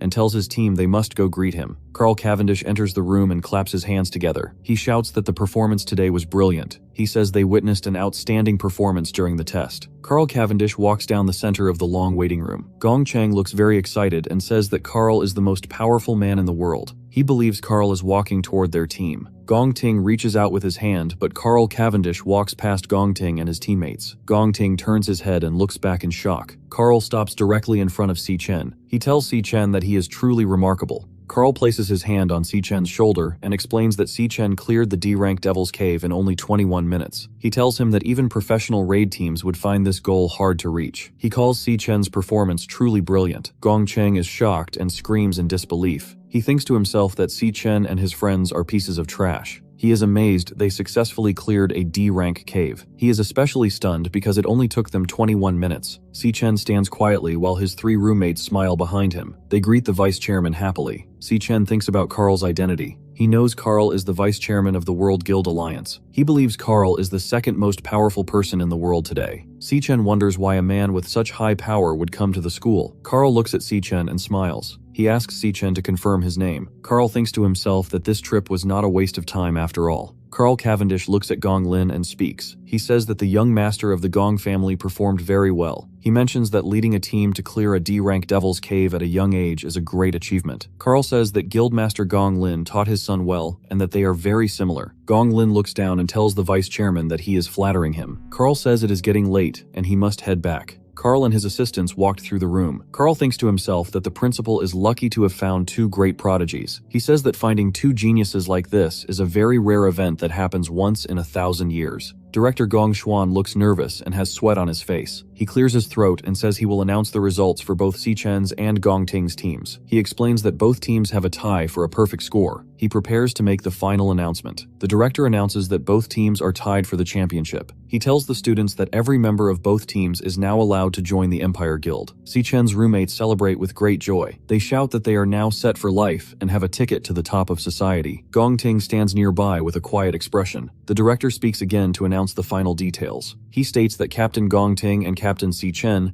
will both be given core management positions within the Empire Guild. He also says that the 2 of them will split the 1 million prize money equally. Gong Ting looks slightly shocked by the news. Si-chen looks back at him with a calm face. Si-chen thinks about the prize money and realizes he will only receive 500,000 yuan. He remembers his promise to pay back 1 million yuan to Qingji within a month. He tells himself he must find a way to earn the other 500,000 yuan as quickly as possible. Gong Ting stands in the shadows and says there can only be one champion. He looks directly at Si-chen and loudly demands a one-on-one tiebreaker match against Si-chen. Director Gong Xuan looks extremely shocked and sweats. The other students and the high-ranking officials watch the confrontation. The director leans in and whispers to Gong Ting. He asks Gong Ting what nonsense he is talking about. The ranking assessment ends in a tie for first place. Most people believe this is a perfect result and think Si-chen will not want to fight again. However, Si-chen looks at Gong Ting and says if he will be allowed to keep the entire 1 million yuan prize if he wins a tiebreaker match. Director Gong Xuan is shocked by the question and spits in surprise. Gong Ting tells Si-chen that if he can win the fight, he can take all the money. Carl Cavendish watches the 2 students from the side. He smiles and says the situation is very interesting. He remarks that the performance has not ended yet. They walk toward each other until they are standing face to face. They stare intensely into each other's eyes. Si-chen asks Gong Ting how they are going to settle the match and determine the winner. Sometime later, Si-chen sits on a couch in a luxury room. He says that he must repay his debt. He asks for a 1-week extension on the deadline. He explains that he received 500,000 less than he expected. This happened because the graduation exam ended in a tie. Si-chen tells Qingji that he will have a one-on-one tiebreaker match with Gong Ting. He says the fight will happen in 1 week. They will go to a wild devil's cave outside of the school. Qingji looks very shocked and says the cave is far too dangerous for students. He notes that neither of them has professional guild training. Si-chen tells Qingji not to worry. He says he will get the remaining money after he wins the match. He also promises to give Qingji all the monster materials he finds inside the cave. He tells the guild leader to keep the monster materials as interest for the 1-week deadline extension. Qingji places his hand over his mouth and thinks to himself that Si-chen is extraordinary. He notices that Si-chen shows no fear about entering a dangerous wild devil's cave. He is surprised that Si-chen only cares about his debt and interest. Si-chen holds a small glass of water in his hand. He states that there is another reason for his visit today. He says this reason is even more important than the loan. Qingji looks back at him and waits for him to continue. Si-chen prepares to speak as the 2 men stare at each other in silence. Si-chen begins to speak about the important matter he mentioned earlier. Qingji suddenly stands up from the sofa. He looks shocked and stares at Si-chen in silence. In the afternoon of June 17th, the location is Qingshui Middle School in Kangchang County. Si-yun stands outside the school and stretches her arms. She says she is happy because her final exam is finally over. Other students walk behind her. They discuss the difficult multiple-choice questions from the test. One student says he did not even understand the questions. Si-yoon looks relieved to be finished with her schoolwork. She looks at her phone and has a small smile. She says that her summer vacation is starting now. She suddenly remembers that today is the day of her brother's graduation assessment. In a flashback from 4 years ago, Si-chen holds up a large envelope. He tells Si-yoon that the university detected elemental potential in his body. He shouts that the National Awakener University has accepted him. Si-yoon looks at him with wide, sparkling eyes. She asks if he is going to be an awakener, just like their mother and father. Si-chen holds his sister's hands in a room filled with stacks of books. He tells her that he can now join a top guild and earn a lot of money. He promises her that he will make sure she lives a better life. He tells his sister that he will find the truth behind their parents' disappearance. Si-yoon looks at him with a wide, happy smile. She tells him that he is the absolute best and will definitely become an incredible awakener. Time passed, and Si-chen is now a senior at the university. He sighs and wonders why he hasn't awakened his powers yet. Si-yoon stands near him and tells him that it is totally fine. Si-chen gives a small, tired smile. Si-yoon encourages him by saying he just needs to keep working hard. After getting into the university, Si-chen worked harder than anyone else. However, he ended up being the only student who failed to awaken. He had to spend his time watching every other person around him gain their special abilities one by one, while he remained powerless. Suddenly, a girl runs up to her. This classmate is very excited and calls out to Si-yoon. She asks if Si-yoon has heard the big news. She explains that the National Awakener University produced 2 genius graduates this year. The 2 girls walk together through the school building. The classmate says that both geniuses led their teams to perfect scores. She adds that the vice chairman of the Guild Alliance met them in person and praised them. The girl says the news is everywhere and will make their county famous. She then remembers that Si-yoon's brother goes to that same university. She asks Si-yoon about him. Si-yoon looks down and feels nervous. She does not know how to respond and only makes a small sound. Suddenly, a man with messy pink hair appears. He looks directly at Si-yoon and says good afternoon. He tells Si-yoon that he booked a private penthouse room at the Zifeng building. He says she should be free at 8 p.m. and invites her. Si-yoon's friend looks very surprised and covers her mouth. She asks Si-yoon how she knows the school idol. Si-yoon looks down and remains silent. Suddenly she turns and runs away quickly. Her friend and Jin Duoksan watch her leave with confusion. Ju-tong shouts to ask why she is walking so fast. While running, Si-yoon has a sad vision in her mind. She sees the silhouettes of successful students holding a trophy and celebrating. Her brother was kneeling on the ground and crying because he could not awaken. She thinks about how her brother's classmates are making the news for their perfect scores. She feels deep pain because her brother failed to gain any powers. She tells herself that it breaks her heart just thinking about it. Si-yoon decides to hurry home to cook a large feast for Si-chen to cheer him up. It is the night of June 17th inside the siblings' rented apartment. A large feast is spread out on the table with a steaming sukiyaki hot pot as the main dish. Si-chen looks at the meal with wide eyes and is surprised. He asks Si-yoon how she had enough time to prepare so much food. They sit across from each other, and Si-chen holds his chopsticks and remarks that the food smells amazing. A news report plays on the television in the background. The reporter announces that the Dongsan National Awakener University has finished its graduation combat assessment. The news mentions that Vice Chairman Carl Cavendish visited the students in person. Si-chen continues to eat his meal with a calm smile. Si-yoon rests her chin on her hand and watches him with a sad expression. She thinks to herself that her brother is only acting tough to hide his feelings. She believes that failing the assessment was a massive blow to him, and she is worried because he is not showing any signs of disappointment. The news reporter announces that the graduation assessment had a rare result with 2 champions. The university discovered twin geniuses, who both earned perfect scores. Vice Chairman Carl Cavendish specifically names Si-chen and praises his performance. Si-yoon's eyes go wide, and she looks completely shocked. She stares at the screen and realizes the reporter is talking about her brother. She looks over at Si-chen, who is calmly sitting across from her and drinking from a cup. She asks herself if her brother really led his team to a perfect score. She wonders how he achieved such a high rank. She looks at her brother with a soft smile and tears in her eyes. She thinks to herself that he is a silly brother. It is the 17th of June 2157, the day of the graduation combat assessment. Vice Chairman Carl Cavendish sits in a restaurant and eats a piece of meat with chopsticks. He smiles and says the trip was definitely worth it because he found a gem. Ling Yu sits across the table from him and Carl asks her why she chose to join Si-chen's team. He places a brown envelope stamped "Secret" on the table. He reads the assessment report and notes that Si-chen cleared a D-rank dungeon in only 21 minutes. Carl explains that even a professional guild team would find this task difficult. Ling Yu says she knows Si-chen's secret. She reveals that Si-chen trained in a highly dangerous wild devil's cave before the school exam. Carl looks very surprised by this information. Meanwhile, Si-chen stands in the snowy wasteland inside the Devil's Tower. He looks at his digital system screen, now a level 17 lightning assassin. Si-Chen sees that his stats have increased significantly after leveling up, and his speed is now at 405. A notification card shows that he earned 1 new star point to add to his stats. 10 days remain before the graduation combat assessment. He explains that he has been training continuously on this floor. This hard work allowed him to successfully upgrade the star levels of his classes.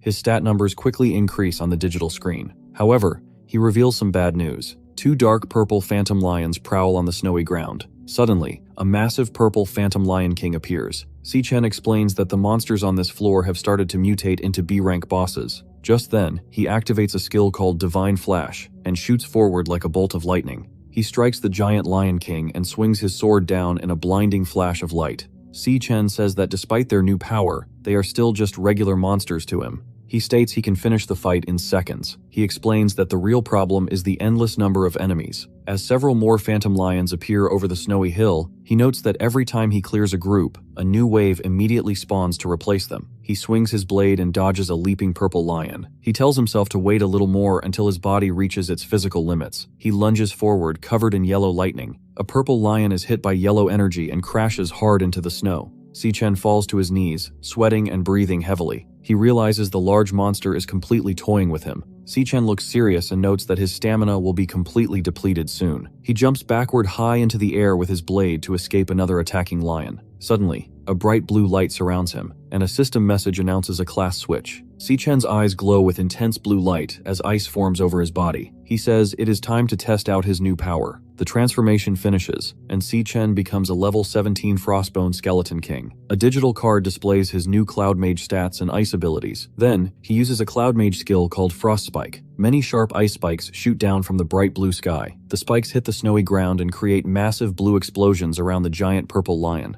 Si-Chen notes that his stamina is almost completely gone. He tells himself he must finish the battle quickly before his skills go on cooldown. He unleashes another huge wave of ice spikes that curve through the air and strike the roaring lion boss, creating a large blast of blue energy. Suddenly, a dark black portal appears high in the sky. Massive rings of ice form and crack along the snowy ground with loud banging sounds. The purple lions look around in shock as the endless horde of beasts finally stops coming. Si-Chen reaches his icy hand up toward the sky. The giant purple Lion King looks up with wide eyes and an open mouth. This ultimate attack is called the Frost Blast Bomb. The giant ice bomb hovers over the snowy wasteland while the lions stare up at it in fear. He stares forward and declares that not a single monster will escape. The giant purple lion opens its mouth and roars loudly. Si-Chen jumps high into the air. A massive explosion of blue and white energy erupts from the snowy ground with a loud sound. The monster is completely frozen inside a large block of jagged ice. Si-Chen holds a glowing pink sword and swings it down. A screen shows that his class switch is complete. Si-Chen's eyes now glow with bright blue light. He declares that the fight on the first floor of the dreamscape is finally over. He activates a stellar warrior skill called Triple Cataclysm in crushing mode. He strikes the frozen lion with a giant beam of pink energy. The powerful attack slices completely through the monster. Si-Chen stands in the snowy wasteland and holds his glowing sword. Several purple lions lie dead on the ground around him. Broken pieces of ice are scattered everywhere. One of the dead lions begins to turn white. Its body starts to fade into dark smoke. Si-Chen stares forward with glowing yellow eyes and tells the dead monster to talk. He reaches out his hand and demands to know the monster's exact class. The purple lion's body turns into dark smoke. Si-Chen absorbs the dark energy into his glowing hand. The energy transforms into a new purple digital card called Lion King Phantom Mane. Si-Chen looks at the floating card and says that he has never seen a tamer class before. He looks back at the snowy wasteland under the starry sky, where the giant lion boss used to stand behind its pack. He understands now why the boss refused to fight him directly. He explains that the boss had weak stats and hid behind its contracted beasts the whole time. Si-Chen reads the card's new skills. He notes that the teleportation ability, which lets the user jump to a beast to protect it, is amazingly good. His second skill allows him to forcibly contract beasts. He says this forced contracting ability is exactly what he needs right now. However, the card explains that the success rate is higher against heavily injured monsters. Si-Chen concludes that to successfully capture a contracted beast, he will have to beat the monster very badly first. Later, Si-Chen walks through the snow and enters a sandy desert. He looks around and says that the second floor is a barren desert. He sees an enormous skeleton lying in the sand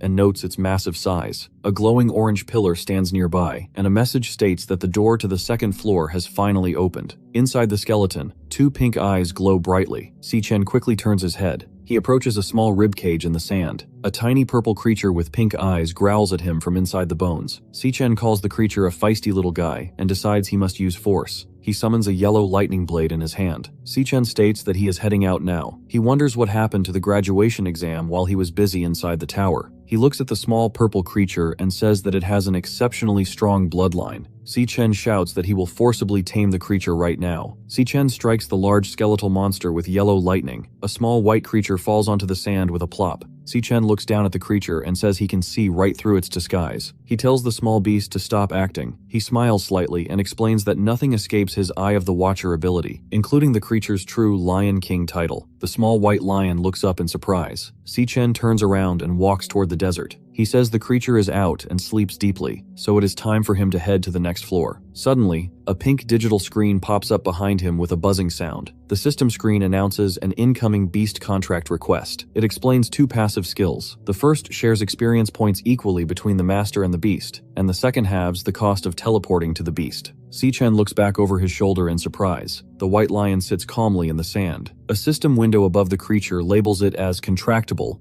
and names it Lion King Leo. Finally, the system asks Si-Chen if he wants to accept the contract. Si-Chen looks down at the creature and asks if it wants to follow him. The creature looks up and barks loudly. Si-Chen tells the creature that he plans to conquer every floor of the Devil Tower. He warns them that the monsters will become more vicious on each floor. He explains that it could be injured or even lose its life. He asks the creature if it has truly thought this through. The small lion barks again to show it agrees. Si-Chen closes his eyes and says he understands. He opens his eyes, and his glowing pink loudly consents to sign the contract. A message announces that the contract with Lion King Leo is established. A new card shows Si-Chen's stats as a Star Beastmaster. The screen lists new passive skills, including a pact that shares experience points and an ability to teleport to the beast's side. Si-Chen smiles and gestures with his thumb, telling the creature that they will head out together. The small lion runs happily beside him. They walk toward the swirling orange portal. Si-Chen tells the lion to protect itself while he is fighting. The creature barks in agreement and steps into the tall portal. Si-Chen and his small white beast walk into a dark, rocky cave filled with bright orange pillars of light and flowing lava. Si-Chen sweats heavily and says it is so hot that he feels like he will melt. As he walks near the edge, he wonders what kind of monster they will encounter on this floor. Suddenly, a blinding white light flashes. Si-Chen's eyes widen in terror as a massive hole is instantly blasted straight through his chest. Blood sprays everywhere as his face freezes in complete shock. Si-Chen suddenly gasps and wakes up in his bed with sunlight shining through the window. He sits up and breathes heavily, realizing he was killed in an instant without even seeing the monster. He looks confused and wonders what kind of terrifying power the second-floor monster possesses. Si-Yun calls out from behind the door, telling him to come out and eat breakfast. He sits at the table and looks surprised, calling the large meal of noodles and fruit an absolute feast. She reminds him to wash the dishes and hang up the clothes from the washing machine in 30 minutes. As she puts on her shoes, Si-Chen asks why she is rushing to leave since summer vacation has already started. Si-Yun explains she is going to her summer job. Si-Chen looks confused and reminds her that he told her to leave the money matters to him. Si-Yun smiles brightly and says that since her brother has made it to the top, she cannot fall behind. She adds that staying home all summer would be boring anyway. Si-Yun closes the door and leaves. She tells Si-Chen to wash the dishes and hang the clothes. Si-Chen washes a bowl under running water. He hangs a gray shirt on a clothing rack in the living room. He thinks about how Xiaoyun has always lived her life with grit, no matter what happens. He looks at a framed picture on his desk. The picture shows him and his sister smiling and making peace signs. He kneels down to look closer at the photo. He thinks that even though she is just a child, she makes him feel cared for. A vision of the massive Demon King Wrath with its giant tentacles appears in his mind. Si-Chen thinks that once he finishes school, he must fight Wrath. Because of this, he will not be able to stay by Xiaoyun's side for much longer. He states that she is the only person he truly worries about. Suddenly, his eyes widened in surprise. He puts his fingers to his forehead and thinks of a new idea. Si-Chen's eyes glow with bright purple light, and a dark purple portal opens in the air above him. The white lion falls out of the portal. Si-Chen looks completely shocked with his mouth open. He realizes that he actually managed to summon his contracted beast from the Dreamscape Devil Tower into the real world. The lion then jumps onto the couch and plays with a box of tissues, pulling them out and making a mess. Si-Chen watches the lion and decides to have Leo follow Xiaoyun while he is away. A card showing the Phantom Spirit Lion King and its skills. Si-Chen looks at his hand and explains the skill called Astral Orbit Jump. He says this skill will let him see through the beast's eyes if she is in danger. He will also be able to teleport instantly to her side to protect her. He remembers a time when Xiao Yun was little and happily petted a white cat and a brown dog. He smiles with glowing purple eyes and holds the beast card. He believes that since she loves cats and dogs,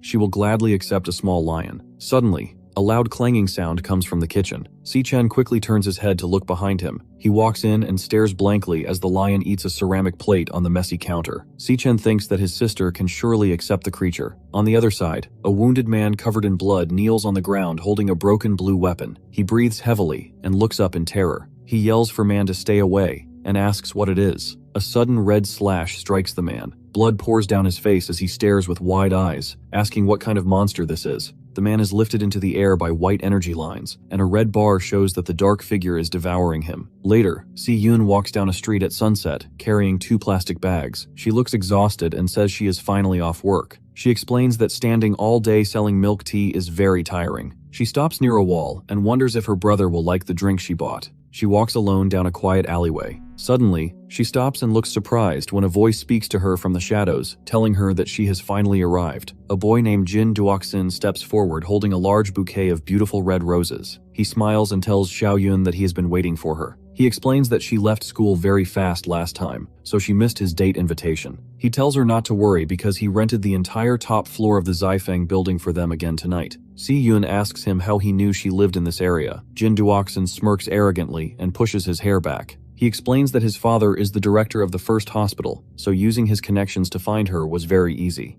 Si-Yun does not accept his flowers. Instead, she walks past him and says they are from 2 completely different worlds. She firmly tells him never to come looking for her again. Suddenly, Jin Duoxin yells at her. He violently grabs her wrist to stop her from leaving. He becomes very angry and asks if she knows how much effort it takes to rent an entire floor at the Zifeng building. He tells her that he invited a bunch of friends, so her not showing up would completely disrespect him. Si-Yun glares back at him sharply and asks why she should show him any respect. She also tells him that staking out her home like this is incredibly creepy. Hearing the word creepy, Jin Duoxin's face turns dark and he asks her just who she thinks she is. He states that he tried to be nice to her, but she threw his kindness right back in his face. He violently threatens her, asking if she honestly believes he could not have his way with her in just 3 minutes. Suddenly, Si-Yun lunges forward and delivers a powerful headbutt directly into Jin Duoxin's face. Si-Yun walks away angrily while carrying her plastic bags. She tells Jin Duoxin to go get his brain checked at his father's hospital first. Si-Yun continues walking annoyedly, telling him to stop bothering her because he completely ruined her mood today. In the outside of their apartment building, the white lion looks up with bright eyes. Si-Yun lifts the little lion high into the air with both hands. Her eyes turn into pink hearts. She shouts in surprise and asks her brother where he bought such an adorable magical beast. She hugs the little white lion tightly against her cheek and smiles widely with floating hearts around her. Si-Chen sits calmly on a chair nearby and tells her that the creature's name is Leo and explains that she will be taking care of him from now on. Si-Yun sits on the couch, holding Leo happily, and excitedly asks if she can really raise a little lion. His smartphone rings and a sound comes from the device. He looks down at the screen with wide eyes. The phone screen displays an email from the Guild Supervisory Bureau. The message states that his application has been approved after a careful review. The email also tells him to contact the Bureau if he has questions and wishes him a pleasant life. Si-Chen thinks to himself that his application is finally approved. He notes that his plan can now proceed smoothly. He lowers the phone, looks forward, and states that his next goal is to win the tiebreaker match. He declares that he must win this fight in exactly 6 days. 6 days later, on the 24th of June, 2157, the day of the tiebreaker assessment arrived. At 3:10 p.m. in the outskirts of Greenlight Forest, Director Gong Xuan stands in front of a bright portal located inside the trunk of a massive tree. Scientists and equipment surround the area. Gong Xuan calls for the attention of the 2 candidates. He announces that the school board decided the tiebreaker will happen inside this Wild Devil's Cave, which equipment surveys confirm is a D-rank cave. Gong Xuan reminds them of their agreement to be assessed in the same cave together. He warns them that the inside of a wild cave is completely unknown, making the risks much higher than normal school assessments. Because of this danger, the school brought in 3 senior Guild Raid team members from the Dongxin Nation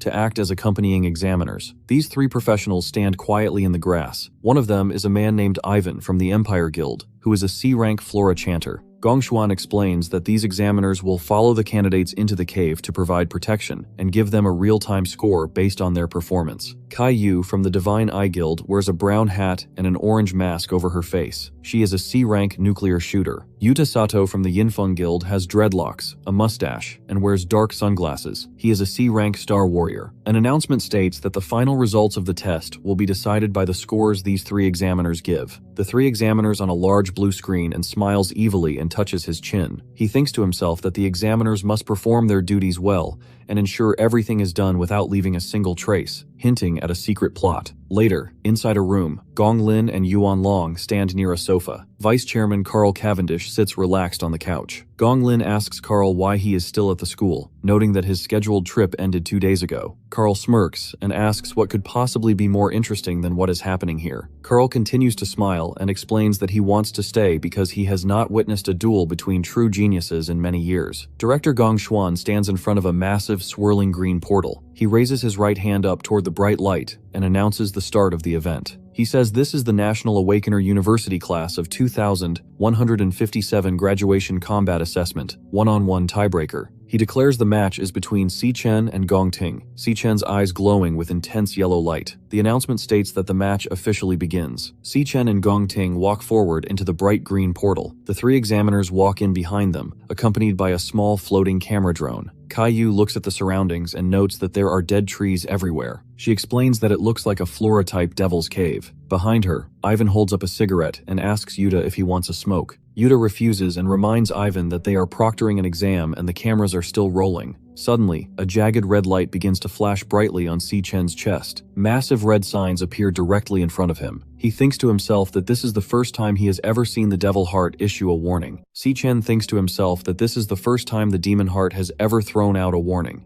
Suddenly, the red warning vanishes with a glitching sound. He looks to the side and wonders if high-ranked monsters can really hide inside a D-ranked dungeon. Si Chen and Gong Ting walk forward into a dark forest. Gong Ting walks in front while holding his sword, and Si Chen follows behind with his hands in his pockets. Up on a rocky ledge, the 3 examiners watch the students closely. One examiner notes that the fog is absolutely suffocating. Another examiner tells the group to stay on high alert and to keep their eyes on the examinees without looking away. Suddenly, the rocky ground near the students cracks open with a loud snap. A green monster bursts out of the earth, sending rocks flying into the air. A system box identifies the beast as a poison cage ant, which is a D-rank flower archer. Gong Ting quickly grabs the hilt of his sword. He pulls the glowing blade out of its sheath and rushes forward with his sword drawn. The examiner says that the student's reaction time is amazing. However, he explains that wild dungeon monsters are very different from the ones at school. He states that wild monsters are faster, crueler, and fight dirty. The green ant monster leaps into the air. It uses a flower archer skill called Toxic Volley. It shoots multiple bright green, glowing balls of poison at Gong Ting. Gong Ting moves incredibly fast. He leaves a zigzag trail of yellow light as he easily dodges the poison attacks. Gong Ting swings his glowing yellow sword upward and slices the monster completely in half. Gong Ting lands on his feet and holds his glowing sword in front of his face. He quickly thrusts his sword forward and pierces the top half of the monster directly in the chest. He then uses a nuclear warrior skill called Blaze Blade Barrage. A massive orange and yellow fiery explosion erupts from his sword and completely destroys the monster. The 3 examiners watch quietly from the rocky cliff as smoke and ash blow past them in the wind. In a room, teachers watch Si Chen on a large blue screen. Carl Cavendish sits in a chair and asks Stephen what he thinks Si Chen is searching for in the wild forest. Stephen smiles and explains his guess that Si Chen is hunting for a way to defeat all the enemies at once in a single move. In the forest, Si Chen steps his shoe onto a massive web of dead tree roots. He looks down at the center of the twisted roots. He raises his arm and clenches his fist. Bright yellow lightning sparks around his hand, and his eyes glow yellow. He says that he finally found it. He slams a huge bolt of lightning directly into the ground. The electricity shoots through the earth and the roots. A massive pillar of yellow lightning explodes from the ground. The powerful blast completely destroys the ground and throws multiple green ant monsters high into the air. The examiner shouts that Si Chen is going straight for the monster nest and asks if he has completely lost his mind. The examiner yells that there are dangerous D-rank monsters inside and warns that Si-Chen will get everyone killed. Gongting wonders if Si-Chen is actually going to attack them all. Si-Chen activates a lightning assassin skill called Flash God. He shoots forward with incredible speed. He moves in rapid zigzag lines across the battlefield. He strikes the giant green ant monsters one by one. Bright yellow light flashes as he kicks and punches the beasts with great force. In a final powerful attack, Si-Chen destroys all the monsters at the exact same time. He lands on the ground holding a yellow lightning blade as sliced pieces of the green monsters rain down around him. The three examiners look completely shocked, and the examiner with dreadlocks lowers his sunglasses and asks what Si-Chen just did. They explain that Si-Chen is only listed as an E-rank student, but he just wiped out many D-rank monsters at once. They wonder how to score him now, because they cannot fairly give him a low grade. The examiners sweat and whisper to each other, trying to find excuses to lower his score by calling his fighting style dangerously reckless, too narrow, or too repetitive. In the room, Principal Yuan Long laughs loudly and tells Carl Cavendish that he was right. Gonglin stands nearby and says the exam is already very interesting because of this spectacular clash. He clenches his fist tightly and states that he cannot wait to see how Cole responds to this. Suddenly, the blue viewing screen glitches with heavy static. A red warning box appears that says the signal is lost, leaving the men in the room confused. At 16, outside the dungeon, the large cave entrance suddenly vanishes. Director Gong Shua stands in front of the empty rock wall and yells in shock that the entrance just disappeared. Nearby, a technician looks nervously at his computer equipment. He tells his boss that they have no idea what is going on. He explains that the machine suddenly started showing signal errors and then just stopped working. Hearing this, Director Gong Shua shouts at his team to move quickly and call the command center right now. He loudly asks if something went horribly wrong inside the dungeon. Meanwhile, inside the dark dungeon forest, Si-Chen stops walking and looks back in surprise at the magical music. Gongting also looks up at the magic with a confused face. Suddenly, they all start hearing a weird noise. Caillou asks if anyone else is hearing that sound. Yuta Sato agrees and says yes, he hears it too, and adds that it sounds like some kind of strange music. Si-Chen suddenly looks very shocked and terrified as he realizes what the sound actually is. He says in his mind, "This is the Demon King Wrath's voice." He asks himself why Wrath's voice is coming from inside this dungeon. He thinks that this Demon King is not supposed to appear for another 3 years. Suddenly, loud noises start playing and red warning signs pop up all around the back of Si-Chen's head. The signs flash an alert that a highly dangerous creature is detected. Si-Chen thinks to himself that his demon heart is screaming another warning at him. Si-Chen realizes that there is something standing right behind him. In a wide view of the forest, heavy thud sounds echo through the trees. A creepy laugh echoes through the trees. Caillou nervously wonders what kind of terrifying creature is hiding in the thick mist. Deep inside the fog, 2 huge bright pink eyes suddenly glow. Then, a giant monster steps out completely. The monster is none other than a praying mantis insect. The mantis greets the humans, confidently mocking them for walking right into its trap.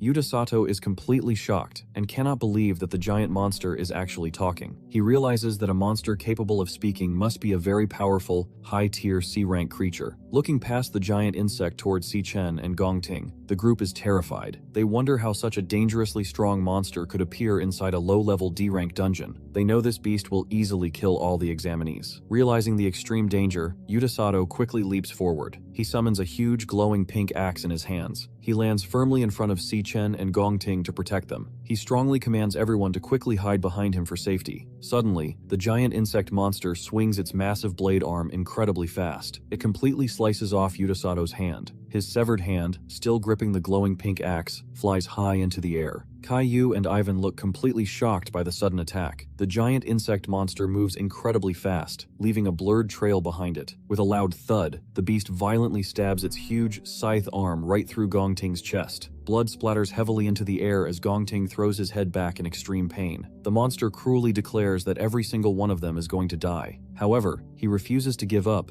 and with a powerful downward swing, he fiercely strikes back at the monster. The giant insect eyes widened in sudden surprise. With a loud bam, Gongting delivers a powerful kick to the creature's body. The strong force sends the monster sliding backward across the dirt path. Gongting turns his head slightly and says that because the monster managed to hurt him first, the rules of combat priority mean this battle belongs only to him. Gongting's eyes glow as he strictly warns Si-Chen not to interfere in the fight. Looking past Gongting, Si-Chen uses his power to scan the distant creature. A glowing sign pops up over the monster's head. The scan reveals that this dangerous beast is a C-rank mid-tier monster. The monster is actually a more dangerous C-rank high-tier creature. In the background, Ivan runs down the rocky hill and Caillou urgently yells at Gongting. She tells him that he needs medical treatment right away. She strongly suggests they stop the exam and escape immediately because the monster is far too powerful for him. Gongting quickly heals his chest with his hand and simply says no. Si-Chen realizes that Gongting is using the extreme heat of his own fire magic to burn and seal his bleeding cut. As smoke rises from Gongting's chest, he grips his sword, which now blazes with bright, hot flames. Gongting loudly shouts that the battle will not end until one of them is dead. The giant insect monster stares back at him with its huge pink eyes. Gongting leaps high into the air, gripping his sword with both hands and swings his weapon down fiercely. At the solid rock wall where the dungeon entrance used to be, a man with long white hair stands looking at the blank wall alongside the man and several guards. The man calmly explains that they have seen dungeon entrances disappear like this before. He says this means a very smart monster is controlling the dungeon from the inside. This intelligent creature leaves the door open on purpose to trick humans into entering, and then it firmly shuts the trap to lock them inside. His name is Silas Lin, and he is the leader of the King Squad from the Imperial Guild. Right behind him, Director Gong Shua is panicking and asks Silas Lin what they are supposed to do now. He desperately asks if there is any way at all to force the dungeon entrance back open, because a man named Cole is still trapped inside. Silas Lin looks serious and explains that there is only one way to make the exit appear again. He says that someone trapped inside must find and kill the boss monster, known as the Overlord. Director Gong Shua smiles nervously and feels a little bit hopeful. He thinks that since it is supposed to be a weak D-rank dungeon, the boss is only a C-rank monster, which means the fighters inside might actually win. However, Silas quickly ruins his hope and explains that the D-rank reading was a complete lie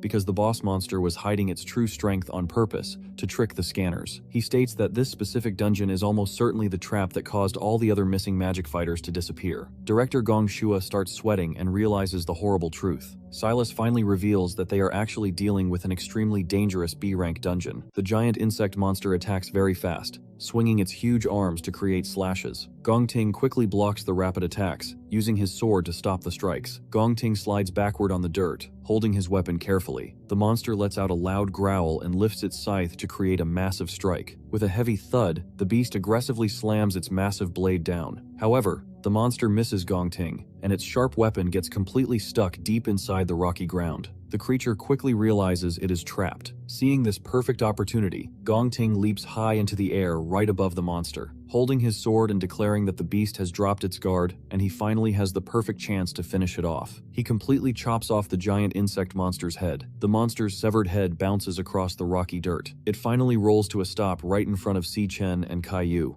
Caillou loudly says she cannot believe Gongting, whom she calls Cole, actually defeated the giant overlord boss all by himself. Looking at the victorious Gongting standing far away, Si-Chen thinks to himself that his strength is seriously impressive and nothing to laugh at. Meanwhile, Ivan sits on the ground and uses magic to heal Yuta Sato's completely severed arm. Yuta slowly opens his eyes and thanks Ivan for saving him just in time. Suddenly, Yuta notices his digital wrist bracelet. He quickly warns the group that his device just lost its connection. He nervously realizes that they are now completely cut off from the outside world and cannot call for help. Caillou confirms that her signal is also dead. She explains that their compass positioning system is completely broken too. Nearby, Yuta Sato looks nervously at the broken camera drone on the ground and asks when the drone stopped working. Suddenly, Gongting hears a strange noise and looks back. The headless body of the giant insect monster starts moving as bright green blood drips from its neck. The beast jumps high into the air and raises its sharp arm to attack Gongting from behind. Gongting turns around in complete shock. Right before the monster can hit him, Bright slashes rapidly across its body. With a loud smash, the giant monster is instantly cut into many flying pieces. Si-Chen stands right behind the monster's remains with his arm swung out, having quickly destroyed the beast to save Gongting. Glowing text appears near Si-Chen, showing he just gained 2,000 experience points. Gongting loudly asks how the creature was still able to move and attack after he had completely chopped off its head. Si-Chen strictly warns the rest of the group to escape the dungeon immediately. He explains that any of them could be the next person to get hypnotized by the strange magic. Gongting looks very confused, sweating slightly as he asks Si-Chen how he could possibly know that. Yuta Sato looks angry and yells, asking Si-chen if he is crazy. Yuta explains that this dungeon is only supposed to have one C-rank overlord boss. Yuta argues that the beast they just killed was a very strong, high-tier C-rank creature. Because of its high power, Yuta firmly believes it had to be the final boss. Suddenly, Si-chen looks terrified as red warning signs pop up all around his head, alerting him that another highly dangerous creature has been detected nearby. Deep inside the cave, a loud buzzing sound continues. The strange magical music reaches Kai-yu, and her eyes instantly glow bright pink as she is hypnotized. The glowing pink magic also wraps around Ivan's head, making his eyes glow pink too. Yuta Sato is seen right behind Ivan as the mind-controlling spell takes over the group. Si-chen quickly plugs his ear with his finger to block out the magical sound. He thinks to himself that his warning came too late. Si-chen recognizes this strange sound immediately and remembers a terrible event from his past life. In another dark memory, Si-chen holds his sister in his arms. He recalls that the Demon King Wrath used this exact magical sound to hypnotize and murder millions of innocent humans all over the world. Back in the present, Si-chen watches his teammates closely. Kai-yu, Ivan, and Yuta Sato walk right past him like mindless zombies. Si-chen realizes that the true boss of this dungeon must be connected to the Demon King Wrath. He bravely follows behind them. He thinks to himself that it is finally time to meet this terrifying enemy face to face. The group walks slowly into the glowing cave opening. Inside the cave, Si-chen sees red warning signs suddenly popping up everywhere. The large room is completely covered in glowing green eggs. In the center stands a mysterious tall figure. Giant snake heads with pink eyes move around the figure. The hypnotized team walks mindlessly past a pile of skulls, bones, and broken weapons. Si-chen thinks to himself that this boss uses the exact same alpha soundwave magic as the Demon King Wrath to control minds. He explains that he is completely safe because he prepared a special beta audio track in his earbud to block the mind control. He brought it just in case he ever had to face Wrath again. However, Si-chen knows they have absolutely no protection against hypnosis and could drop dead at any moment. He realizes he has to destroy this monster extremely fast to save their lives. The boss monster looks down at the hypnotized humans. Speaking in a scary voice, the creature slowly says that the group looks like very rich and fresh flesh to eat. Si-chen stands his ground among his hypnotized teammates and glares fiercely at the monster. In a courtyard, an 8-year-old boy named Cole Gong stands panting heavily. He holds the broken stick while standing over another young boy who lies completely defeated and bleeding on the floor. His father watches the brutal fight and calmly tells Cole that he has won once again. The father then explains the cruel rules to the children. He tells Cole that the winner is allowed to come up the stairs and eat food at the table. Cole drops his weapon and walks toward his father. However, his father announces a harsh punishment for the loser. He orders Edmund to stay on the ground and kneel there until the sun comes up.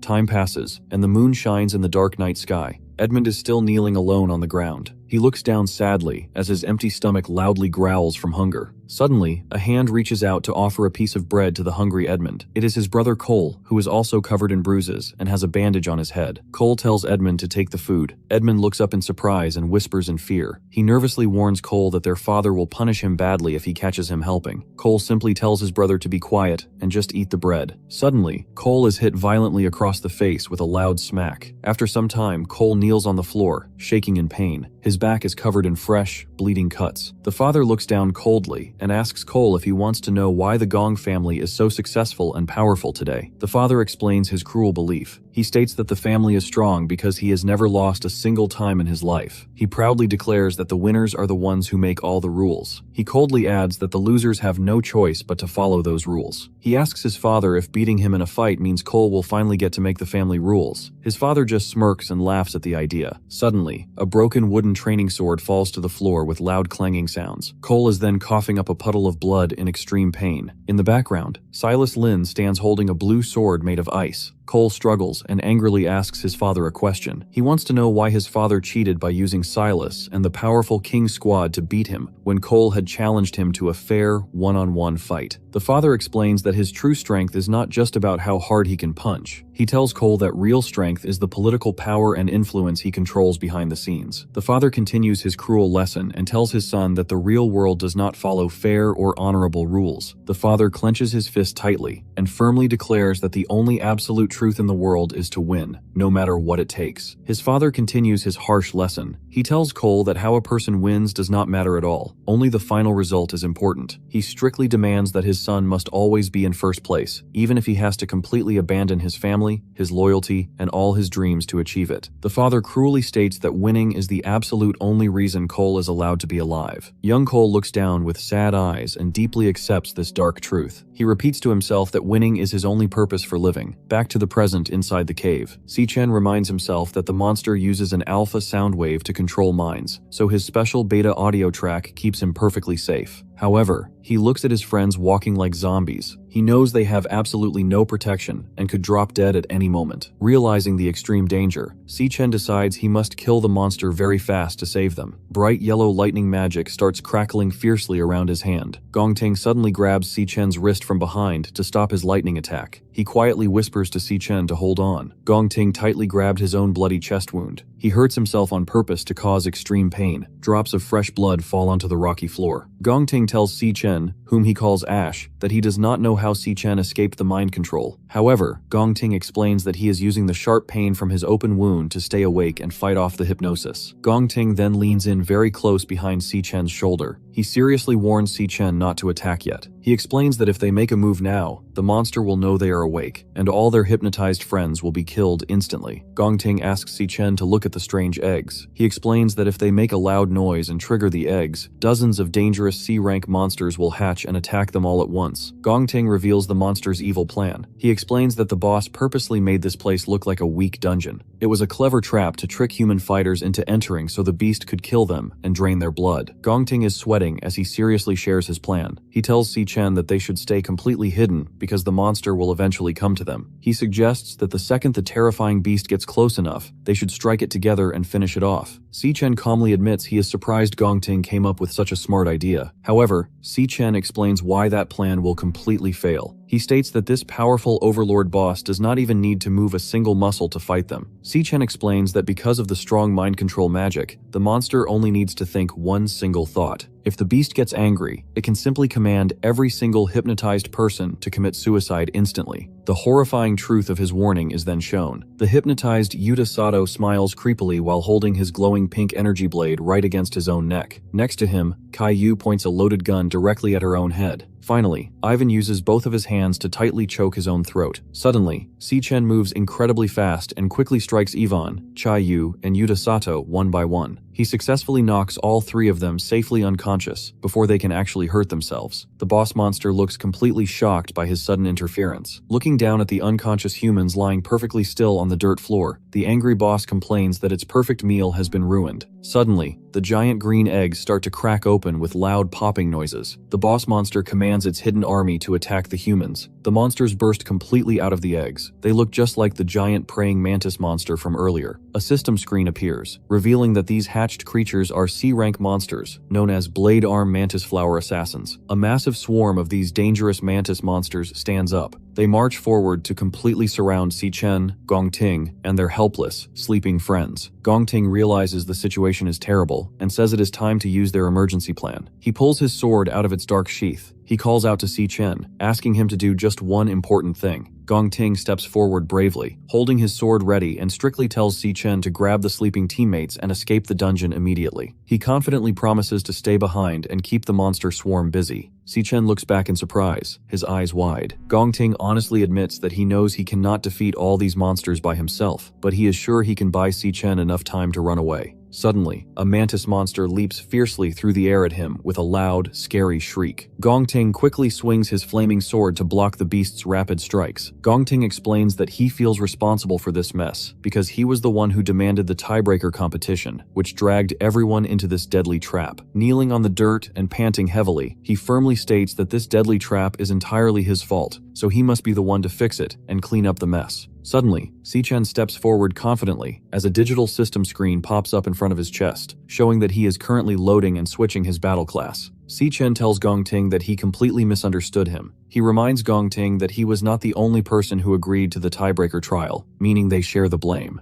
A new system screen appears above his head, finally revealing his true power. It shows that Si-Chen is actually a level 24 lightning assassin. Gongting watches in complete surprise from behind as Si-Chen stands bravely by his side. Si-Chen stands confidently and tells Gongting that he will handle the boss monster himself. Behind him, Gongting strongly disagrees and says they absolutely cannot beat this creature. He explains that he can feel the monster's massive strength is on a completely different level. He fears the beast is not just a B rank, but probably an extremely dangerous A rank monster. Looking at their 3 unconscious friends lying on the dirt ground, Gongting urgently begs Si-Chen to grab them and run away, because escaping is their only chance to live. Si-Chen agrees with Gongting that the monster is a complete nightmare. However, he explains that running away is impossible because the dungeon doors are already locked shut. He points out that if the exit was still open, the strong Imperial Guild would have already rushed inside to save them by now. Gongting looks completely shocked as he realizes the dungeon gates are really locked down. Si-Chen's eyes suddenly glow bright blue with a loud buzzing sound. He uses his magic to scan the boss monster, a large question mark showing that its true power is completely unknown. Si-Chen thinks carefully about the extreme danger. He realizes that if this boss is truly an A-rank monster, its fighting strength must be incredibly high. He compares its immense power to the terrifying Phantom Mane Lion King he found at the deepest level of the Dreadspire dungeon. Suddenly, one of the mantis monsters leaps forward to attack with a loud screech. Si-Chen quickly defends himself and blocks the monster's heavy strike with his power. Right at that moment, a second mantis monster jumps through the air with a swoosh sound to attack Si-Chen from above. Seeing this deadly surprise attack, Gongting loudly yells at Si-Chen to watch out. Si-Chen fiercely swings his weapon and violently strikes a jumping mantis monster, splashing green blood into the air. Suddenly, a huge swarm of terrifying mantis monsters charges right at them. The monsters roar and shriek loudly with their glowing pink eyes shining in the dark. Gongting sweats heavily and worriedly tells Si-Chen that fighting is useless now. He explains that with so many monsters closing in on them, it is only a matter of time before they are totally defeated. However, Si-Chen raises his hand as yellow lightning crackles around his fingers. His eyes glow a fierce yellow as he gathers his power. A system screen appears, showing that he is using his special lightning assassin skill called Electric Blade. With a powerful swing of his arm, Si-Chen shoots the lightning blades directly at the rushing monster swarm. The blades fly incredibly fast and pierce straight through multiple mantis monsters at the exact same time. He activates a powerful lightning assassin skill called Flash God. Moving incredibly fast, he turns into a blur of yellow lightning and instantly slices off several monster heads at the exact same time, splashing thick green blood everywhere. Gongting watches with wide eyes and loudly says that Si-Chen's amazing fighting ability is completely impossible. Si-Chen quickly leaps up and violently slashes another giant mantis monster across the chest. Gongting thinks carefully about Si-Chen's fighting class. He explains to himself that assassin fighters normally have very weak basic strength, which usually makes them completely useless when fighting a massive swarm of enemies. However, Si-Chen fiercely cuts another beast completely in half with another strike. Gongting realizes that every single attack Si-Chen makes perfectly hits the monster's weakest vital points. Si-Chen quickly ducks low to the ground to slice one beast, and then jumps high into the air to cut down several more with rapid lightning strikes. Gongting explains that Si-Chen is completely making up for his low physical power by using incredible speed and perfect fighting technique. Gongting is amazed by how incredibly fast his teammate is moving. Si-Chen turns into a blur, leaping through the air and slicing many giant mantis monsters all at once. Gongting realizes that Si-Chen's speed is definitely at the A rank level or even higher. Feeling a sudden rush of hope, Gongting grips his sword tightly and confidently declares that they might actually be able to win this fight together. However, the boss monster suddenly gets very angry and yells at them to stop talking. The boss's glowing pink eye as it casts a powerful ultimate enhancement spell. Several system text lines rapidly pop up over the creatures, showing that the boss is massively boosting their strength and stamina. The mantis monsters grow incredibly large and powerful as it towers over Si-Chen. The angry boss monster fiercely commands its army to chop Si-Chen into pieces right now. Si-Chen prepares himself for the attack. A mantis arm slams heavily into the ground. However, Si-Chen quickly jumps high into the air to dodge the deadly strike. He violently slashes its back with his electric blade, splashing thick blood. Seeing the extreme danger, Gongting loudly calls out to Si-Chen and desperately tells him to hang in there. Si-Chen glances back intensely and then dashes forward incredibly fast. He unleashes a rapid flurry of bright yellow lightning strikes, fiercely cutting through multiple giant, super-powered mantis monsters all at once. Suddenly, a huge beast lunges right at him from the background. He quickly turns around and dodges the sneaky attack. He immediately strikes back with incredible speed. As his blade chops the monster into pieces, splashing green blood everywhere, another mantis swings its massive arm directly at him. Si-Chen blocks the heavy strike with his arm, creating a huge, bright explosion of sparks. The force of the powerful attack is so strong that it pushes Si-Chen sliding far back across the ground. Si-Chen thinks carefully about the monster's new strength. He realizes that the boss monster's magic has made these creatures much stronger. He notes that every single stat on these enhanced beasts has now reached the dangerous B rank level. He realizes the battle is much harder now. He thinks to himself that the monster's outer shells have become as hard as solid iron. Because of this tough armor, he knows he cannot easily pierce their weak spots anymore. Si-Chen decides he must find a way to crack their hard shells open first before he can hurt them. Suddenly, Gongting yells loudly and calls out to thank Si-Chen. Gongting is completely draining his stamina, speed, and other skills to massively boost his physical strength. Gongting confidently shouts that Si-Chen has successfully bought him enough time to prepare this incredibly powerful attack. At 17:30, inside a small apartment, Anna walks through the door carrying a yellow grocery bag. She looks a bit tired and apologizes to her friend for being late. She explains that buying the drinks took much longer than she expected. Iris greets her warmly with a smile. She tells Anna not to worry about the time because her brother has not come back home yet either. Anna looks surprised and asks why he is still out. Anna asks Iris if her brother knows the great news that she passed her Academy of Arts exam. Iris shakes her head and says he does not know yet. However, she mentions that she told him she had something very important to tell him today. Iris figures her brother is just running a little late. She tells Anna that they should just go ahead and start eating without him. Suddenly, Iris looks at the jar in surprise and wonders when they completely ran out of garlic sauce. Iris puts on her jacket to go outside and asks Anna to wait at the apartment while she and Leo go on a quick run to the store. She excitedly tells Anna that she will also buy some extra snacks so they can celebrate her good news properly tonight. Anna happily agrees to stay behind. A little while later, Iris walks out of a small neighborhood grocery store named Jay's. She holds a brown paper bag full of items as the shopkeeper inside thanks her for the payment. Walking back home, Iris gently holds her bag and smiles warmly. She happily says that Leo is acting like a little angel because he has not made a single sound the entire trip. Inside of her bag, Leo is happily hiding inside, loudly munching on a tasty snack while keeping completely quiet. Iris happily laughing and hugging her fluffy pet. She smiles and tells Leo that he is a very good boy, promising to buy him cookies the next time they go out. As she walks away, some men secretly watch her from a hidden corner. The man in the beanie confirms to his partner that he has his eyes on Iris, the man's dirty hand holding a small photograph of Iris wearing her school uniform. Looking at the picture, the creepy man eagerly asks his partner if they should move in and grab her right now. A voice from a small earpiece speaks, telling him to stay calm and keep following Iris. The boss strictly orders the men to wait until they are completely out of the security cameras' view before they attack her. The man smiles wickedly and agrees to the evil plan. Iris is walking down the street while, right behind her, the bad men loudly tap on the ground as they follow her path. Iris suddenly stops, smiling, and looks back over her shoulder. She is very alert and realizes that these two men have been secretly following her ever since she stepped out of the grocery store. She thinks to herself, wondering what exactly these dangerous guys want from her. Just behind her, the men continue to follow her closely. Leo pokes his head out of the paper bag, and he lets out a low, angry growl. Iris notices this and asks Leo if he also senses the dangerous men behind them. To protect him, she quickly hugs the brown paper bag tightly against her chest. She softly whispers to her pet, strictly telling him to stay hidden inside and not to come out at all. Looking back over her shoulder and a drop of sweat on her face, she bravely thinks to herself that tonight has just become very interesting. Inside the dungeon, Si-Chen thinks about the extreme danger of his current battle, realizing that the boss monster's magic has made the giant mantis creatures much stronger. He notes that every single skill of these enhanced monsters has now reached the highly dangerous B rank level. He looks up at a massive mantis monster and thinks about how the monster's outer shells are now as hard as solid iron. He realizes that his attacks cannot easily pierce through to their weak spots anymore. He knows he must find a way to crack their tough armor open first. Suddenly, Gongting loudly thanks Si-Chen, calling him Ash. As the system screen appears, showing that Gongting is purposely draining his own speed, stamina, and magic control to massively boost his physical strength. Gongting's power reaches its absolute maximum limit. He confidently shouts that the extra time Si-Chen bought for him allowed him to finally unleash his ultimate attack. Gongting swings his sword with all his might to unleash his ultimate move, a powerful skill called Extreme Blaze Rift. Gongting shouts fiercely, declaring that he does not care if the enemy is a powerful A-rank overlord because he will completely blast it into nothing. The massive wall of fire crashes directly into the giant mantis monsters. The powerful wave of fire crashes directly into the boss monster with a loud boom. Instantly,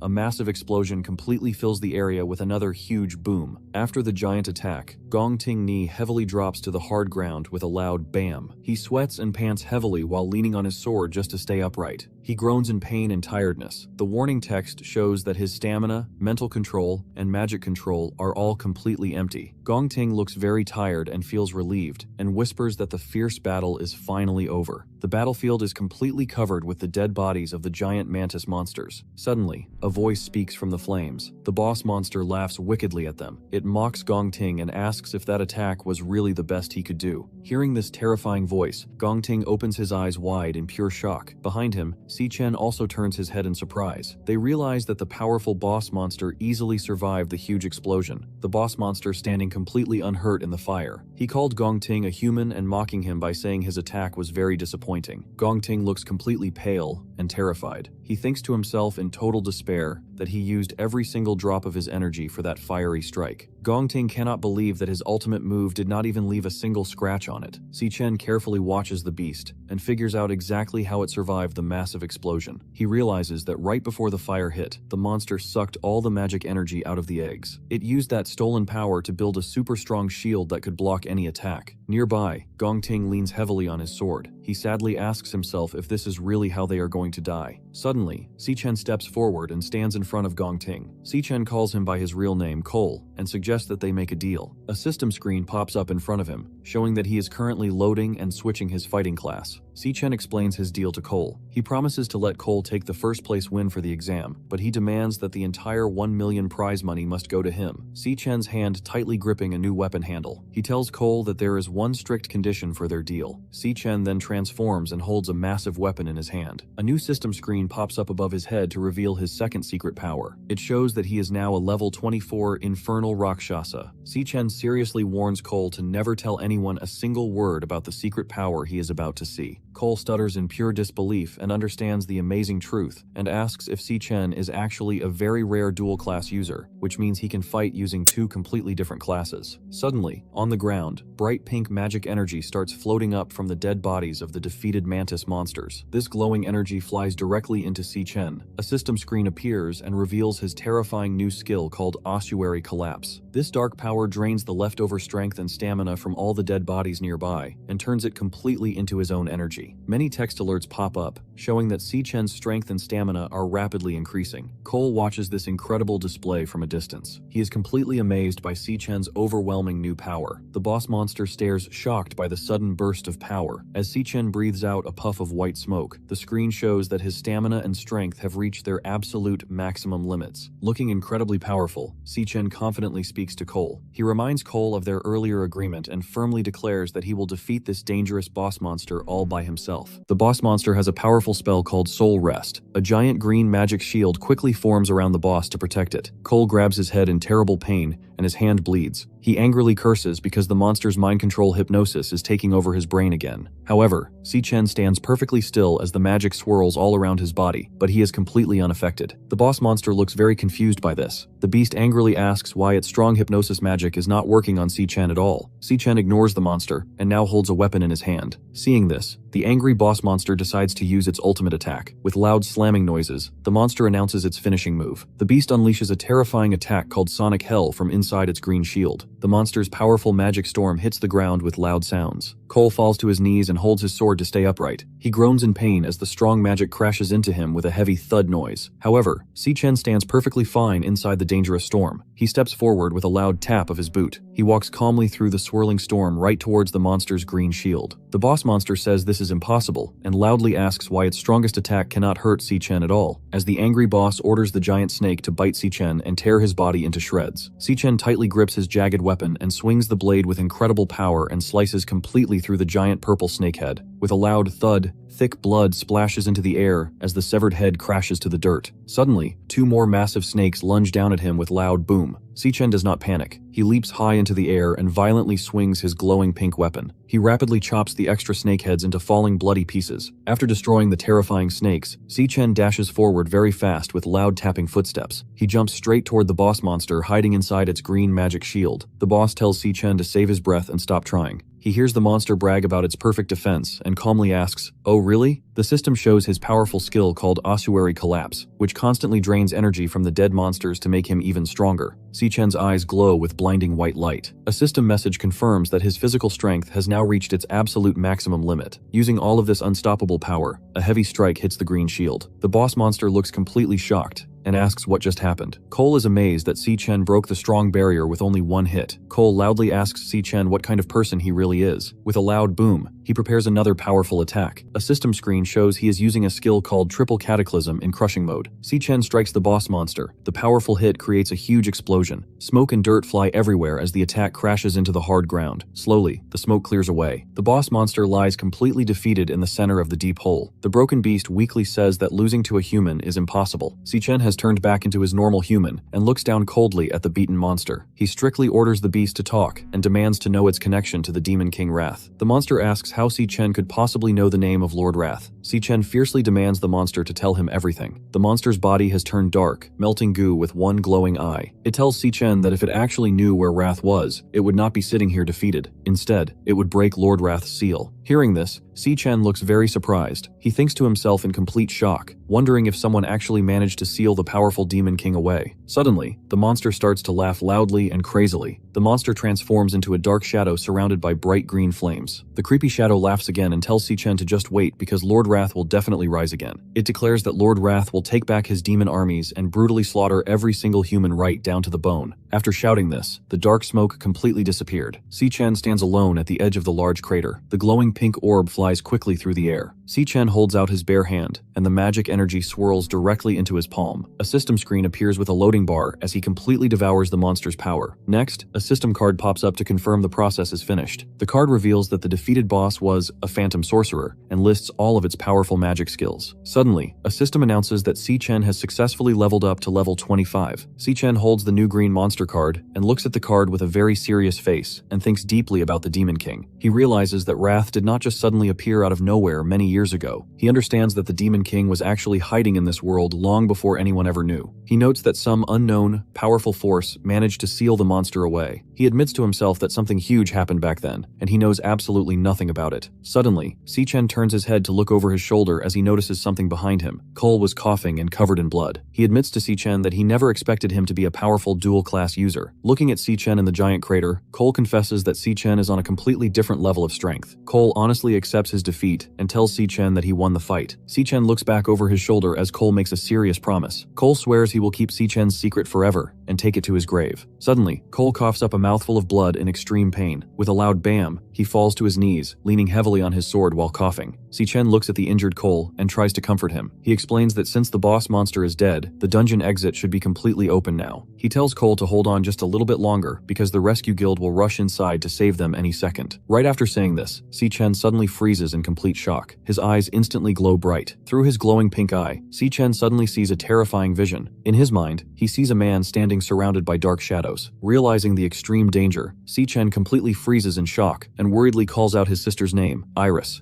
From high above the narrow street, we see Iris walking alone. She suddenly looks back over her shoulder and realizes that 2 suspicious men have been secretly following her ever since she left the store, and she wonders exactly what they want from her. Just behind her, 2 creeping men continue to follow her closely. Suddenly, her fluffy Leo pokes his head out of her bag, and he lets out an angry growl. Iris notices this and asks Leo if he senses the danger too. To keep him safe, she tightly hugs her paper bag against her chest and strictly whispers to Leo to stay completely hidden inside. Iris does not look scared at all. She sweats slightly but glares back, thinking to herself that tonight has just become very interesting. She then remembers the most important safety rule for when someone is following you. The rule is to quickly get to a crowded place. Following this smart plan, Iris walks down a set of outdoor stairs and heads straight into a very busy street. She knows that Restaurant Row is full of people at this time of the evening. hoping the large crowd will protect her from the bad men. Iris quickly walks into the busy crowd. She makes a smart plan in her head to blend in with all the people. Behind her, the two scary men struggle to push through the busy street. The man gets angry and yells at the crowd to move out of his way. Iris keeps walking forward and waits for the perfect moment. She thinks to herself that the second the bad guys look away, she will completely vanish. Suddenly, she disappears from their sight. The two men are completely shocked and ask where she went, realizing they have completely lost her in the large crowd. Meanwhile, Iris runs away and hides in a quiet, narrow back alley filled with boxes and pipes. She looks back over her shoulder and happily says that the scary men are finally gone. But suddenly, a shoe steps down right in front of her, completely blocking her path. A man smokes a cigarette and tells her that he has been waiting forever because her door was locked. Iris stops and angrily asks who they are and how they know where she lives. She then looks back and sees the two scary thugs from the street running up behind her. The man in the beanie laughs and says that she can run really fast. Trapped, Iris quickly tries to sprint away down the alley with fast tapping footsteps. The three men chase after her while the man laughs loudly. Suddenly, sharp blue ice crystals shoot out of the ground and completely freeze her foot. Iris trips and falls hard onto the ground with a heavy BAM, crying out in pain as she drops her bag.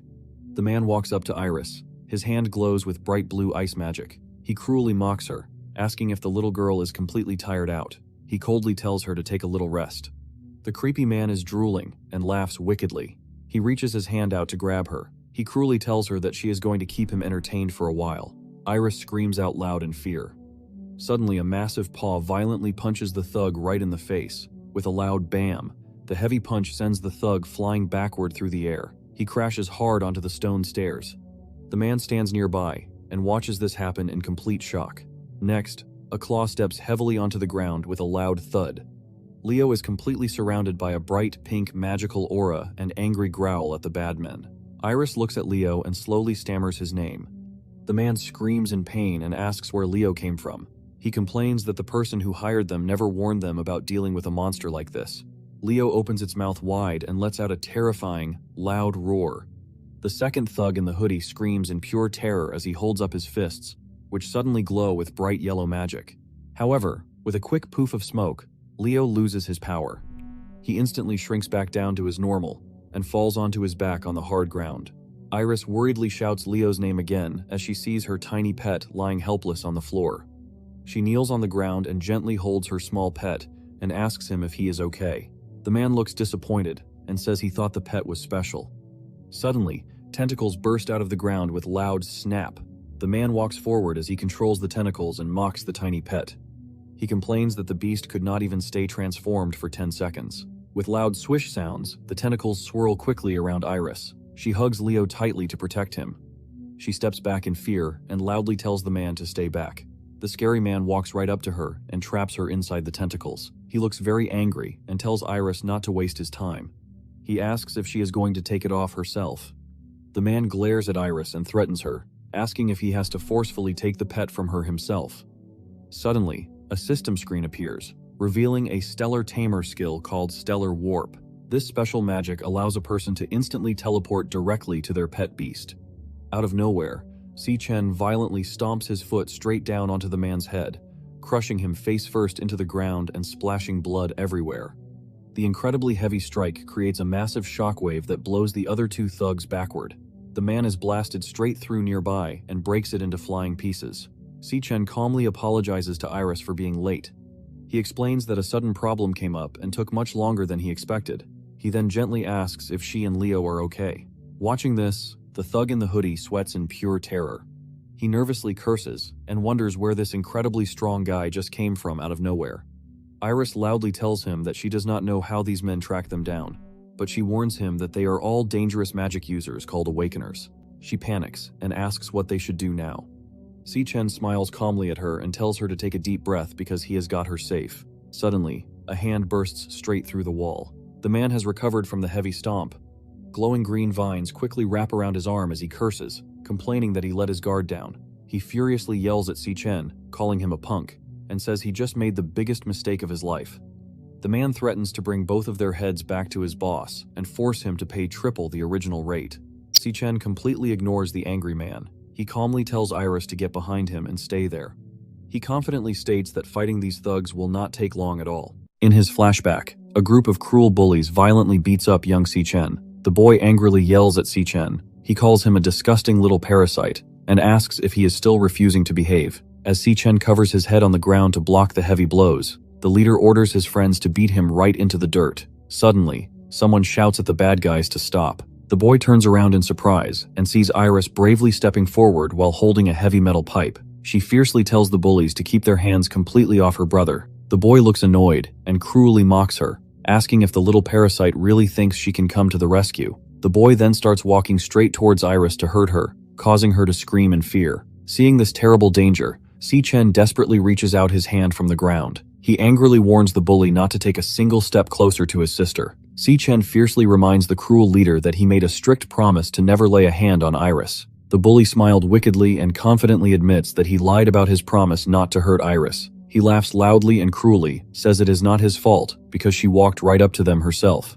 While he laughs, another large bully holds Si-chen down on the dirt floor. Suddenly, Si-chen grabs a heavy brick from the ground with a loud clack. With a powerful pow, Si-chen violently smashes the brick directly into the large bully's face. The brick breaks into pieces, and the big bully falls backward in pain. The boy turns around and looks completely shocked. Si-chen quickly stands up, holding a piece of the broken brick in his hand. He looks incredibly angry and glares at the leader. With fast tapping footsteps, Si-chen charges straight toward the boy to protect his sister. Si-chen angrily yells that the bully has a lot of nerve to break his promise. The boy looks completely terrified as young Si-chen charges at him. With a loud pow, Si-chen violently smashes the broken brick directly into the leader's face. Si-chen angrily yells that the bully broke his promise not to hurt Iris. The heavy strike sends the boy flying backward into the dirt. The bully lies on the ground with a very bloody face, crying and screaming in terrible pain. He looks up in fear and yells that Si-chen is completely insane and out of his mind. In the background,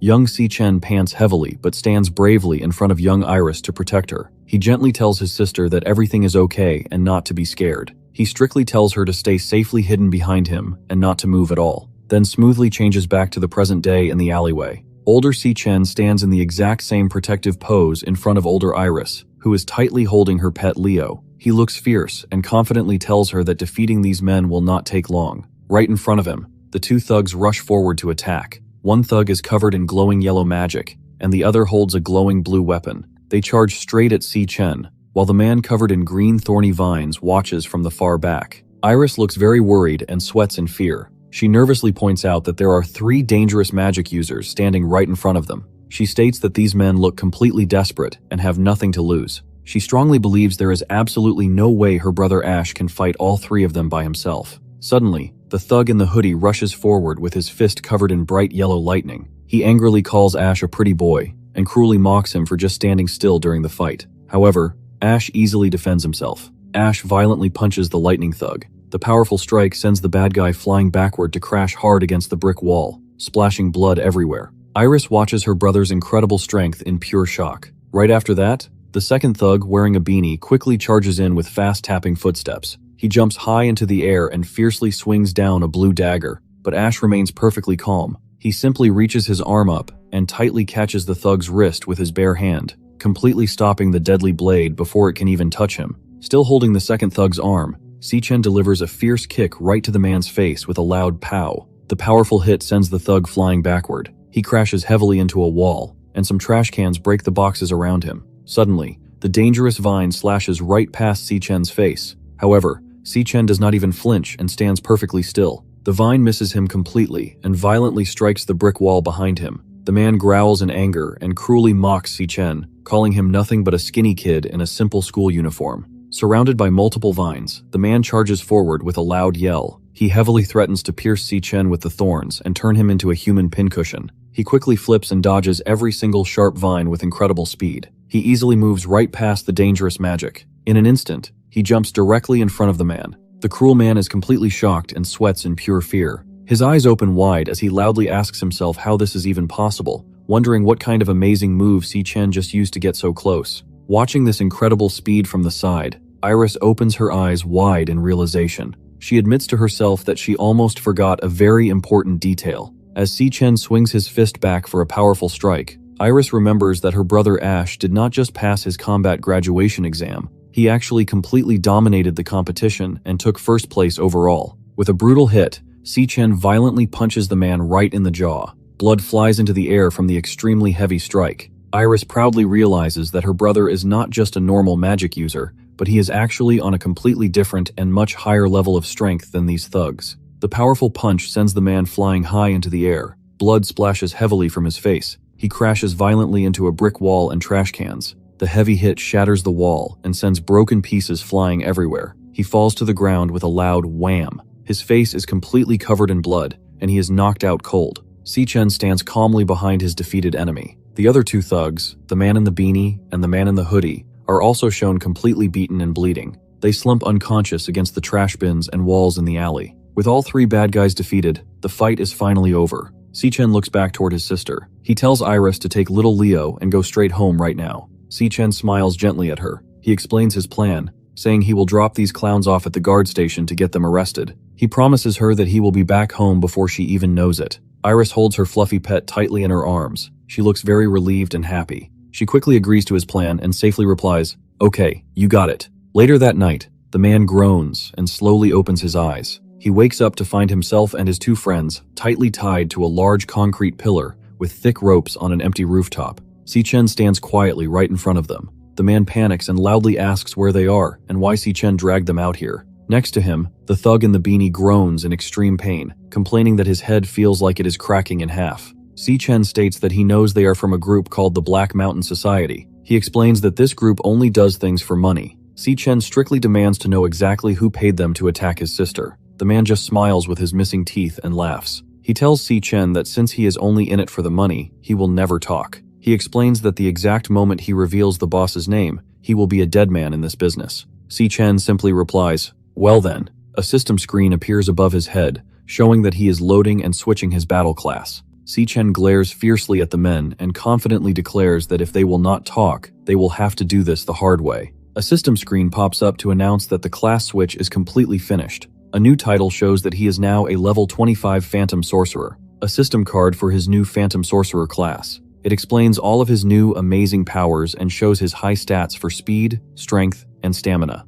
The card also summarizes his 3 new magic skills in detail. The first skill is Soul Rest Enigma, which lets him hypnotize and completely control any enemy weaker than him. The second skill is Ripple Hell, which shoots a massive mind blast to destroy everything nearby. The third skill is Spirit Gathering Barrier, which allows him to steal magic energy from his hypnotized targets to build a super strong shield. Si-Chen controls the powerful energy. He confidently states his threat. He tells the unconscious men that he plans to forcefully pull out all their memories. He adds that doing this might make them lose some of their basic human functions forever. Hearing this terrifying warning, the man wakes up completely and panics. He sweats heavily and begs Si-Chen to stop, admitting defeat. The scared man immediately yells that he will give up and finally talk. He loudly promises to tell Si-Chen absolutely everything. The man shouts out the answer, revealing that the person who hired them is the son of the first hospital director. Si-Chen stops his magic and listens quietly as the man finally spills the secret. He simply repeats the target's name, Sterling Jin. He was having fun at a rooftop pool party on the top floor of the Purple Peak Tower just a few days ago on June 24, at 17. Another guy walks up and loudly teases him. He asks Sterling if it is true that a junior schoolgirl rejected him twice. The guy laughs and jokes that the legendary campus heartthrob has lost his charm. Sterling looks incredibly angry. He mutters to himself that the girl humiliated him in front of everyone. He angrily promises that he will make her regret it tonight. Annoyed by the party, Sterling walks away from the crowd. He tells a girl on a couch to leave him alone because he needs to use the restroom. Inside the quiet bathroom, Sterling stands at the urinal. As he finishes, the lights suddenly flicker and go dark. He turns his head in surprise. Sterling curses out loud, complaining that even the lights are against him tonight. Suddenly, Si-Chen appears right next to Sterling out of nowhere with a loud whoosh. Sterling looks completely shocked. Si-Chen stares at him with glowing red eyes and calmly asks if his name is Sterling Jin. In the security room, 2 guards sit at a desk with many camera screens. One guard drinks coffee and mentions that the spoiled rich kids rented the entire top floor of the Purple Peak Tower again. He explains that this is why all the security cameras on that floor are turned off. The guards chat about how the rich boys are probably having a great time using their money and power. One of the guards leans in close to whisper a dark secret. He tells his partner that most of the girls at those parties do not actually go there willingly. He explains that the girls are tricked and trapped inside. The other guard sweats and asks if he is serious. The first guard nods and shares a terrible story. He says that not long ago, the rich boys severely harmed a young student at one of their parties, leading to her tragic death. He angrily explains that the rich parents used their massive wealth to completely cover up the crime and make the problem vanish. Si-chen's hand crackles with yellow lightning as he completely crushes the thug's cell phone into pieces. Sterling Jin stares at him in absolute terror. Sweating and panicking, Sterling screams and asks what Si-chen did to his hired man. He yells loudly, demanding to know who Si-chen really is. Without saying a word, Si-chen violently attacks. With a massive smack, he strikes Sterling incredibly hard. The powerful hit sends Sterling flying backward right through a large glass window. The glass shatters into flying pieces as Sterling crashes onto the ground with a loud pow. He slides across the floor, bleeding heavily from his face. Sterling desperately screams for help. He yells for anyone to come and save him right away. Suddenly, he stops screaming, and his eyes open wide in pure shock. He looks at the pool and realizes something is terribly wrong. The water is filled with the party guests, but no one is moving. Everyone is floating face down in the pool or slumped over the chairs, completely unconscious. Si-chen walks slowly toward Sterling with heavy tapping footsteps. Looking up at Si-chen, Sterling cries and asks what is wrong with him and what he ever did to deserve this. As Si-chen gets closer, Sterling yells at him to stay back. He desperately tries to threaten Si-chen, shouting that his father is the powerful director of the first hospital. Sterling screams that if Si-chen even touches him, his father will absolutely bury him. He coldly tells Sterling to shut his mouth. With a loud buzzing sound, the magic directly hits Sterling's eye. Sterling instantly stops screaming and slumps to his knees, completely hypnotized and trapped under Si-chen's mind control magic. Looking down at him, Si-chen strictly commands Sterling to pick it up. Controlled by the magic, Sterling's hand reaches out and grabs a sharp piece of broken glass from the floor.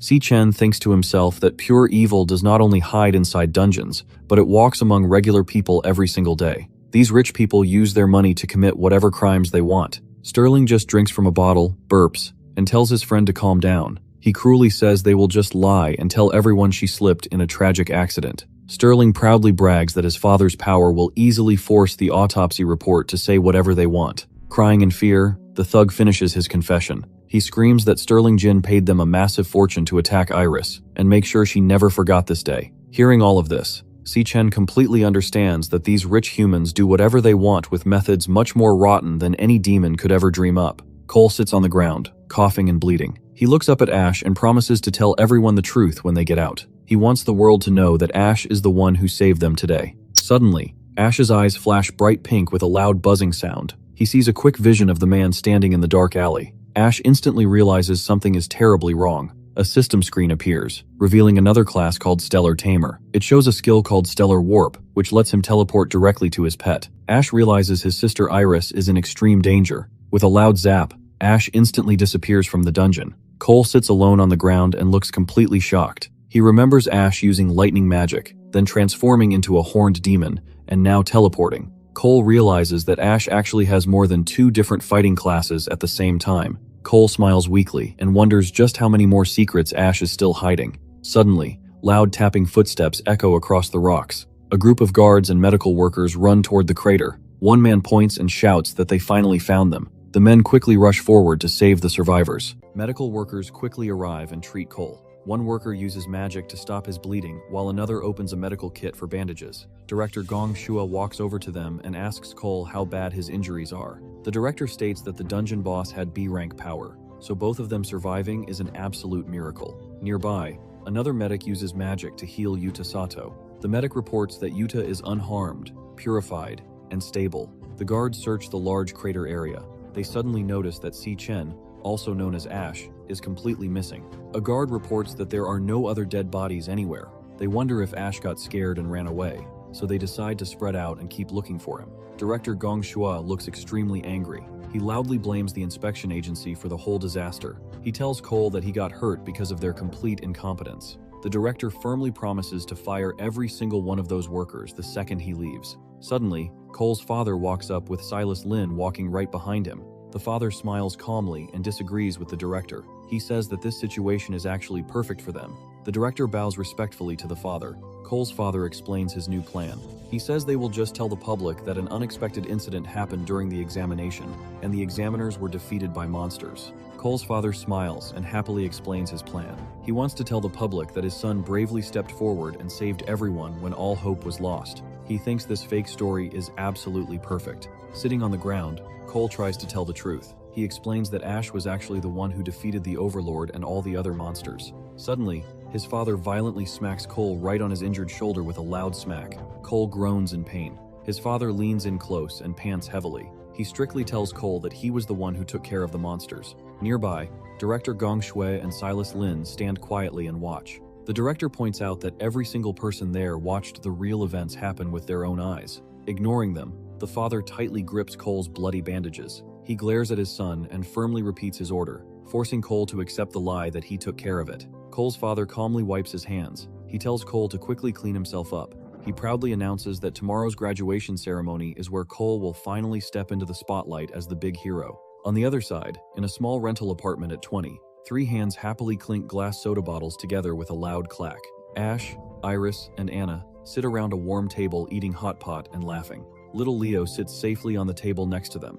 Anna cheerfully congratulates Iris for getting accepted into the prestigious Central International Academy of Arts. Anna tells Iris that she is finally achieving her dream and will definitely become an incredible artist one day. Meanwhile, Ash quietly drinks his soda with loud glug sounds. He looks completely calm and a bit blank. Iris leans in close with a cute face. She asks Ash why he looks completely dead inside right now, acting as if he already knew the good news all along. Ash looks surprised for a second. He then smiles warmly and promises his sister that he really is happy for her. However, he secretly thinks to himself that Iris actually got her acceptance letter on this exact same day in his past life too. Sitting next to them, Anna looks a little sad and sighs. She honestly tells Iris that she is very jealous of her. Anna explains that getting to study in the famous city of Sandhaven is a rare, once-in-a-lifetime chance that most people never even get close to achieving. Iris looks down at the table with a sad face. She worries that Sandhaven is just too far away and the cost of living there will be insanely high. Ash puts his soda bottle down on the table with a loud thud.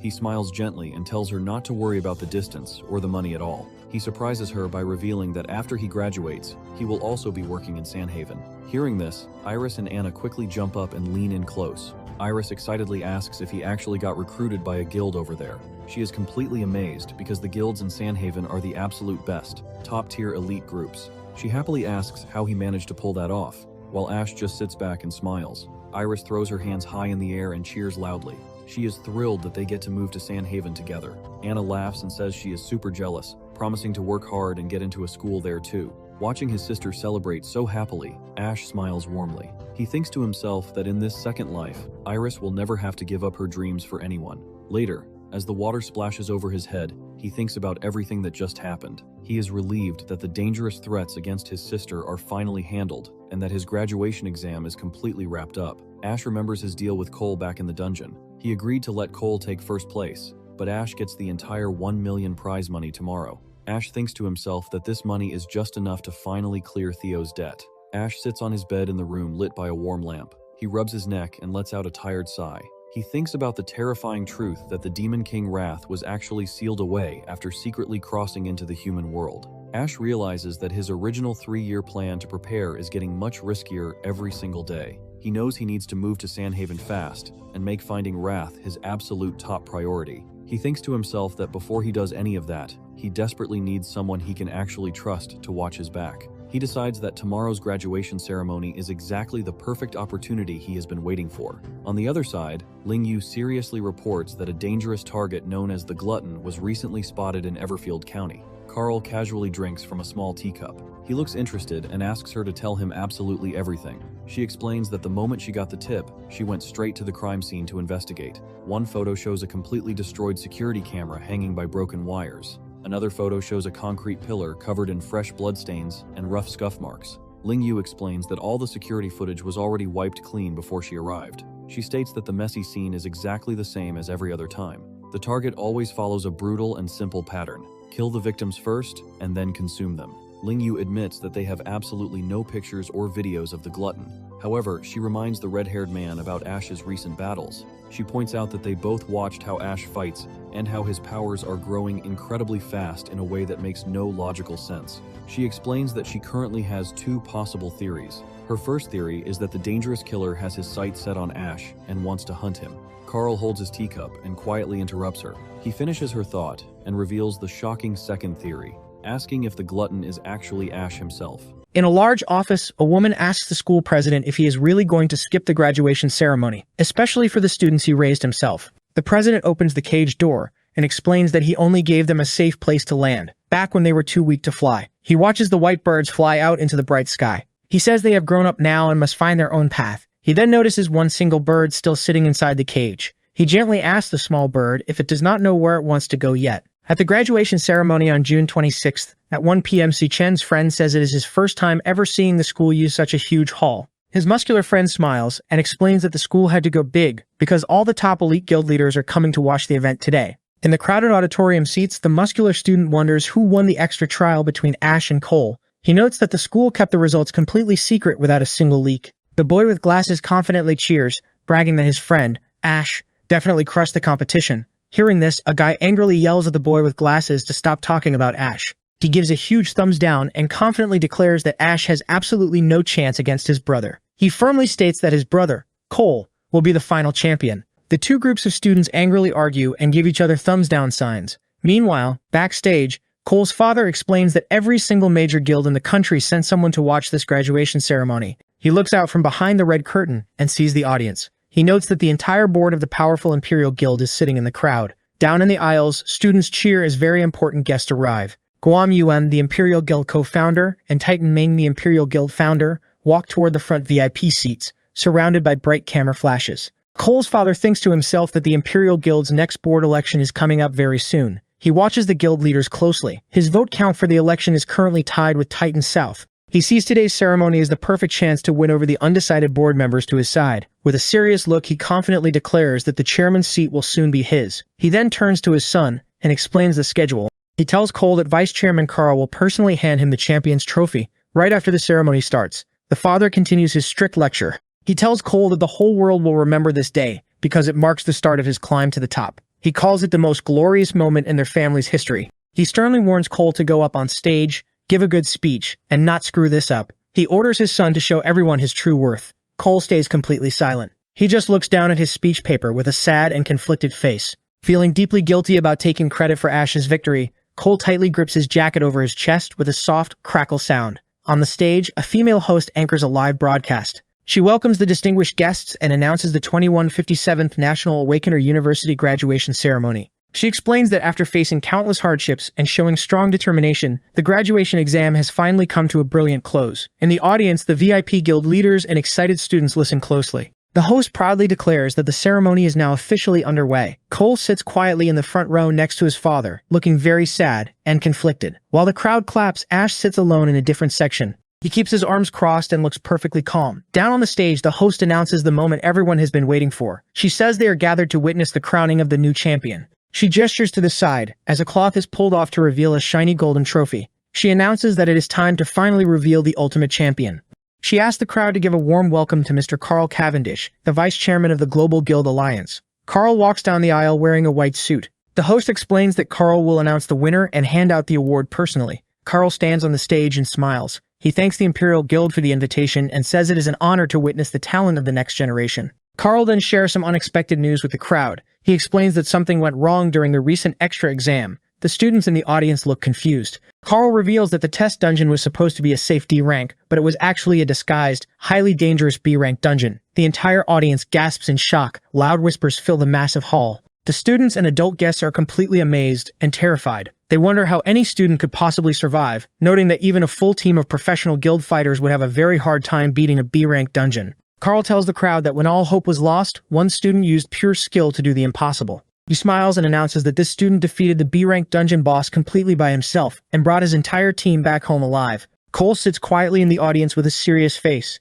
as Carl calls the winner the true champion of the year. Ash just leans on his hand and looks totally calm, while Carl calls the winner the strongest graduate of his generation. Carl then loudly shouts the winner's name, Cole Gong. Bright golden confetti falls from the ceiling, and the whole room cheers loudly. Cole slowly stands up, looking very sad. Up in the balcony, Ash's friends look completely shocked and angry. The boy with glasses screams out loud. They cannot believe Ash actually lost to Cole and angrily yell that the test results must be rigged. The bully laughs wildly and gives a huge thumbs down. He asks the other students if they are still confident about their choice, bragging that his brother Cole is just built differently. The other students are completely amazed by the news. They whisper that clearing a B-rank dungeon alone is insanely powerful. They note that even an E-rank dungeon usually wrecks them completely. The entire crowd cheers loudly, throwing bright golden confetti. They loudly praise Cole as an absolute legend, who is ridiculously handsome and strong. Under the bright lights, Cole slowly walks up the stairs to the main stage. In the audience, Ash sits quietly. With his head resting on his hand,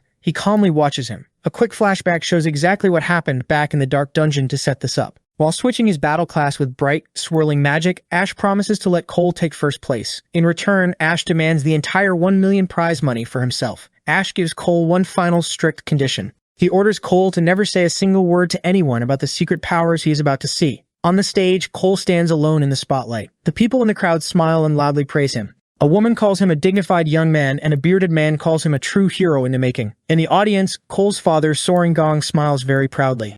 The guests around him praise the powerful Gong family name, saying Cole is truly worthy of being Soren's son. Cole just stands silently on the stage, facing the bright lights and the cheering crowd. He remembers his father's strict order to give a good speech, not to screw up, and to show everyone his true worth. Cole looks down sadly at his paper. He questions himself, wondering if this fake victory is what his true worth really is. Standing next to the shiny golden trophy, Cole thinks about Vice Chairman Carl's grand speech. Cole admits in his mind that Carl was completely right about the amazing feats in the dungeon. Someone really did face an unbeatable monster. Someone really did pull the whole team back from death and defeat the dungeon overlord. However, Cole looks down and sadly accepts the truth. He admits to himself that he did not do any of those things. He knows that every single bit of that glory actually belongs to Ash. He repeats the brave deeds of facing a monster too strong to beat, saving the team and defeating the overlord. He tells the massive crowd that he did not do any of those things. He loudly announces that the real hero was actually Ash. In the audience, Ash sits with his arms crossed and looks completely shocked by this sudden confession. On the stage,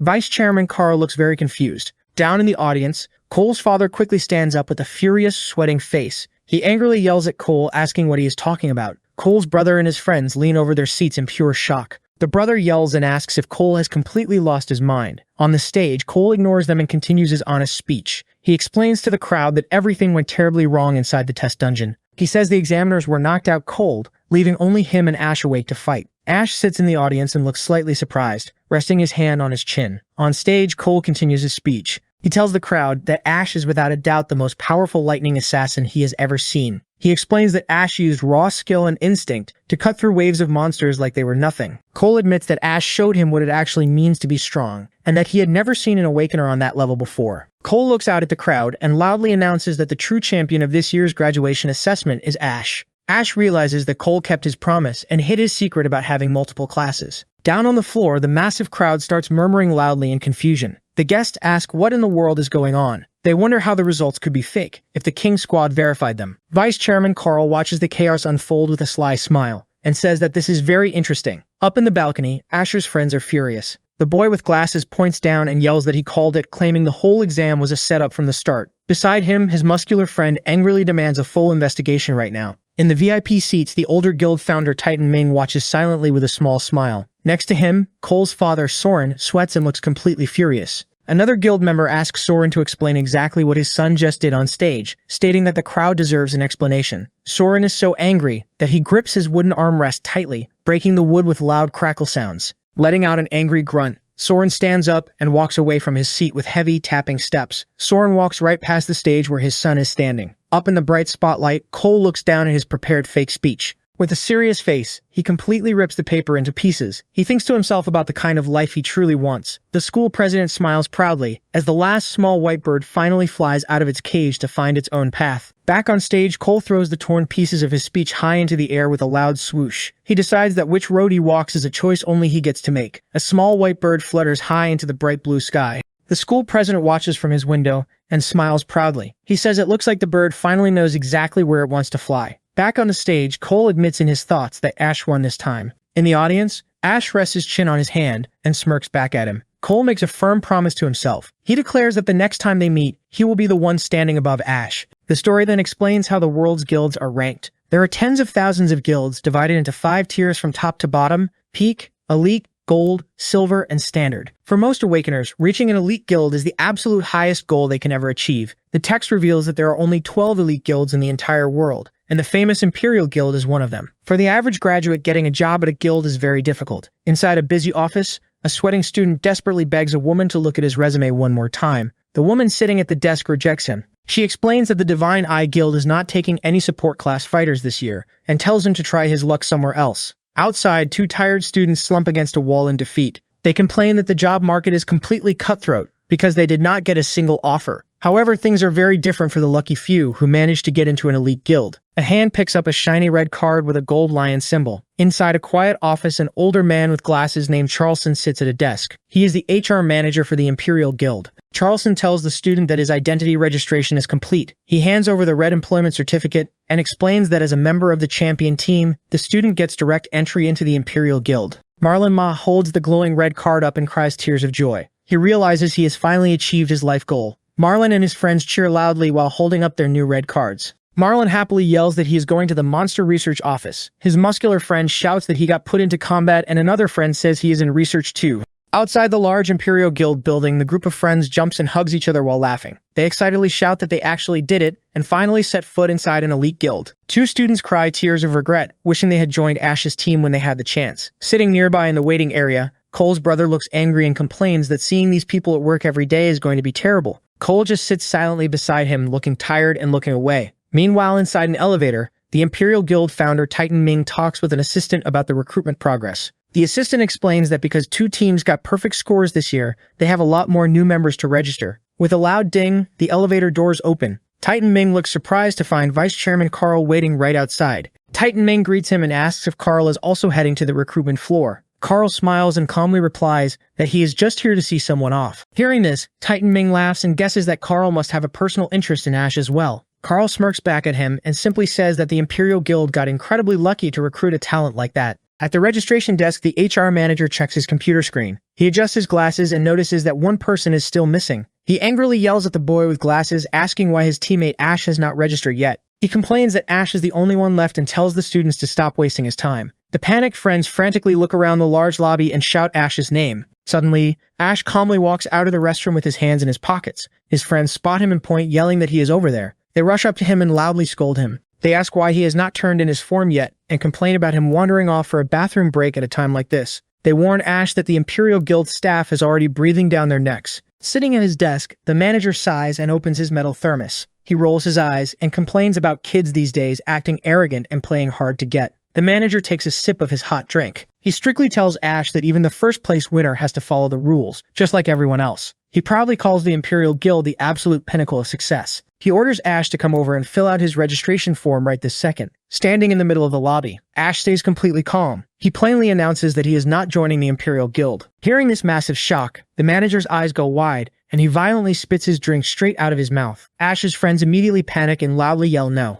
They ask if he has gone completely insane, and beg him to think very carefully before he says another word. The manager continues to cough and choke on his hot drink. The shocking news quickly spreads across the busy lobby. Other students, including Cole's brother, look completely stunned. They loudly ask what Ash just said and cannot believe he really wants to reject the Imperial Guild. The whole crowd starts whispering to each other, wondering what kind of game Ash is playing. In the back, Titan Ming hears the commotion and looks very shocked. Beside him, Vice Chairman Carl just watches silently. The HR manager gets extremely angry. His face turns bright red as he violently slams his fist on the desk with loud bam sounds. He yells at Ash, telling him this is not the time or place for pulling stunts. The manager angrily explains that the Imperial Guild specifically saved a high-level senior management position, just for him. He asks if Ash has any idea how many people would throw away everything for that chance, noting that many veterans work their entire lives and never even get close to that level. Ash just looks at him with a calm face and glowing red eyes. He simply repeats that he never actually agreed to join the Imperial Guild. The manager yells, demanding to know why Ash is even here then. Vice Chairman Carl steps out from the crowd, with loud tapping footsteps. He smiles and says that his timing could not be more perfect. The students in the lobby are completely shocked to see such a famous man there.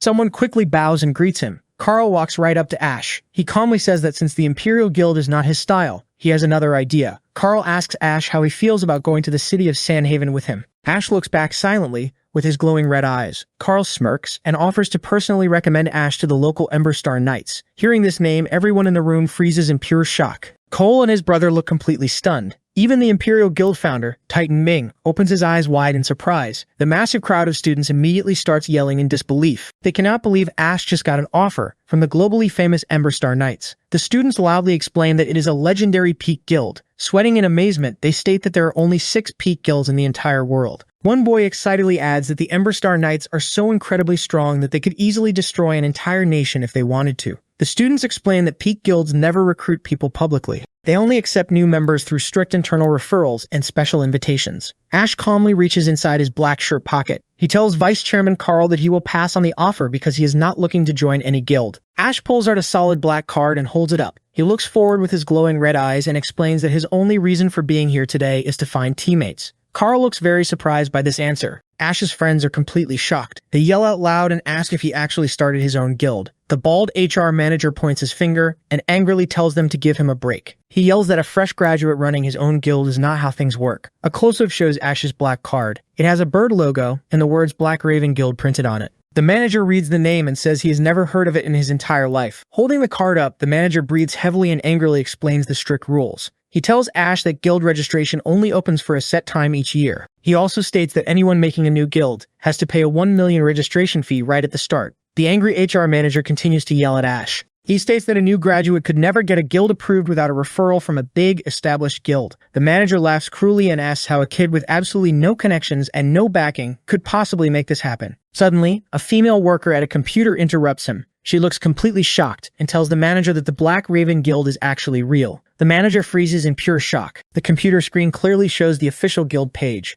It reveals that the Black Raven Guild was registered on May 18th and officially approved on June 18th. It also lists Ash C as the founder and shows the 1 million registration fee was fully paid. Sitting nearby, Cole hears this and looks completely stunned. He realizes the May 18th date is very important. As Ash calmly walks past him, Cole figures out the amazing truth. He realizes that Ash started building his own guild a full month before their graduation exam even began. Cole's eyes open wide as everything finally makes sense. He understands now why Ash made that secret deal in the dungeon. This is exactly why Ash only wanted the 1 million prize money and did not care about winning first place at all. Cole watches Ash walk away and realizes that from the very beginning, Ash always just wanted his own guild. Joining the famous Imperial Guild was never even on his radar.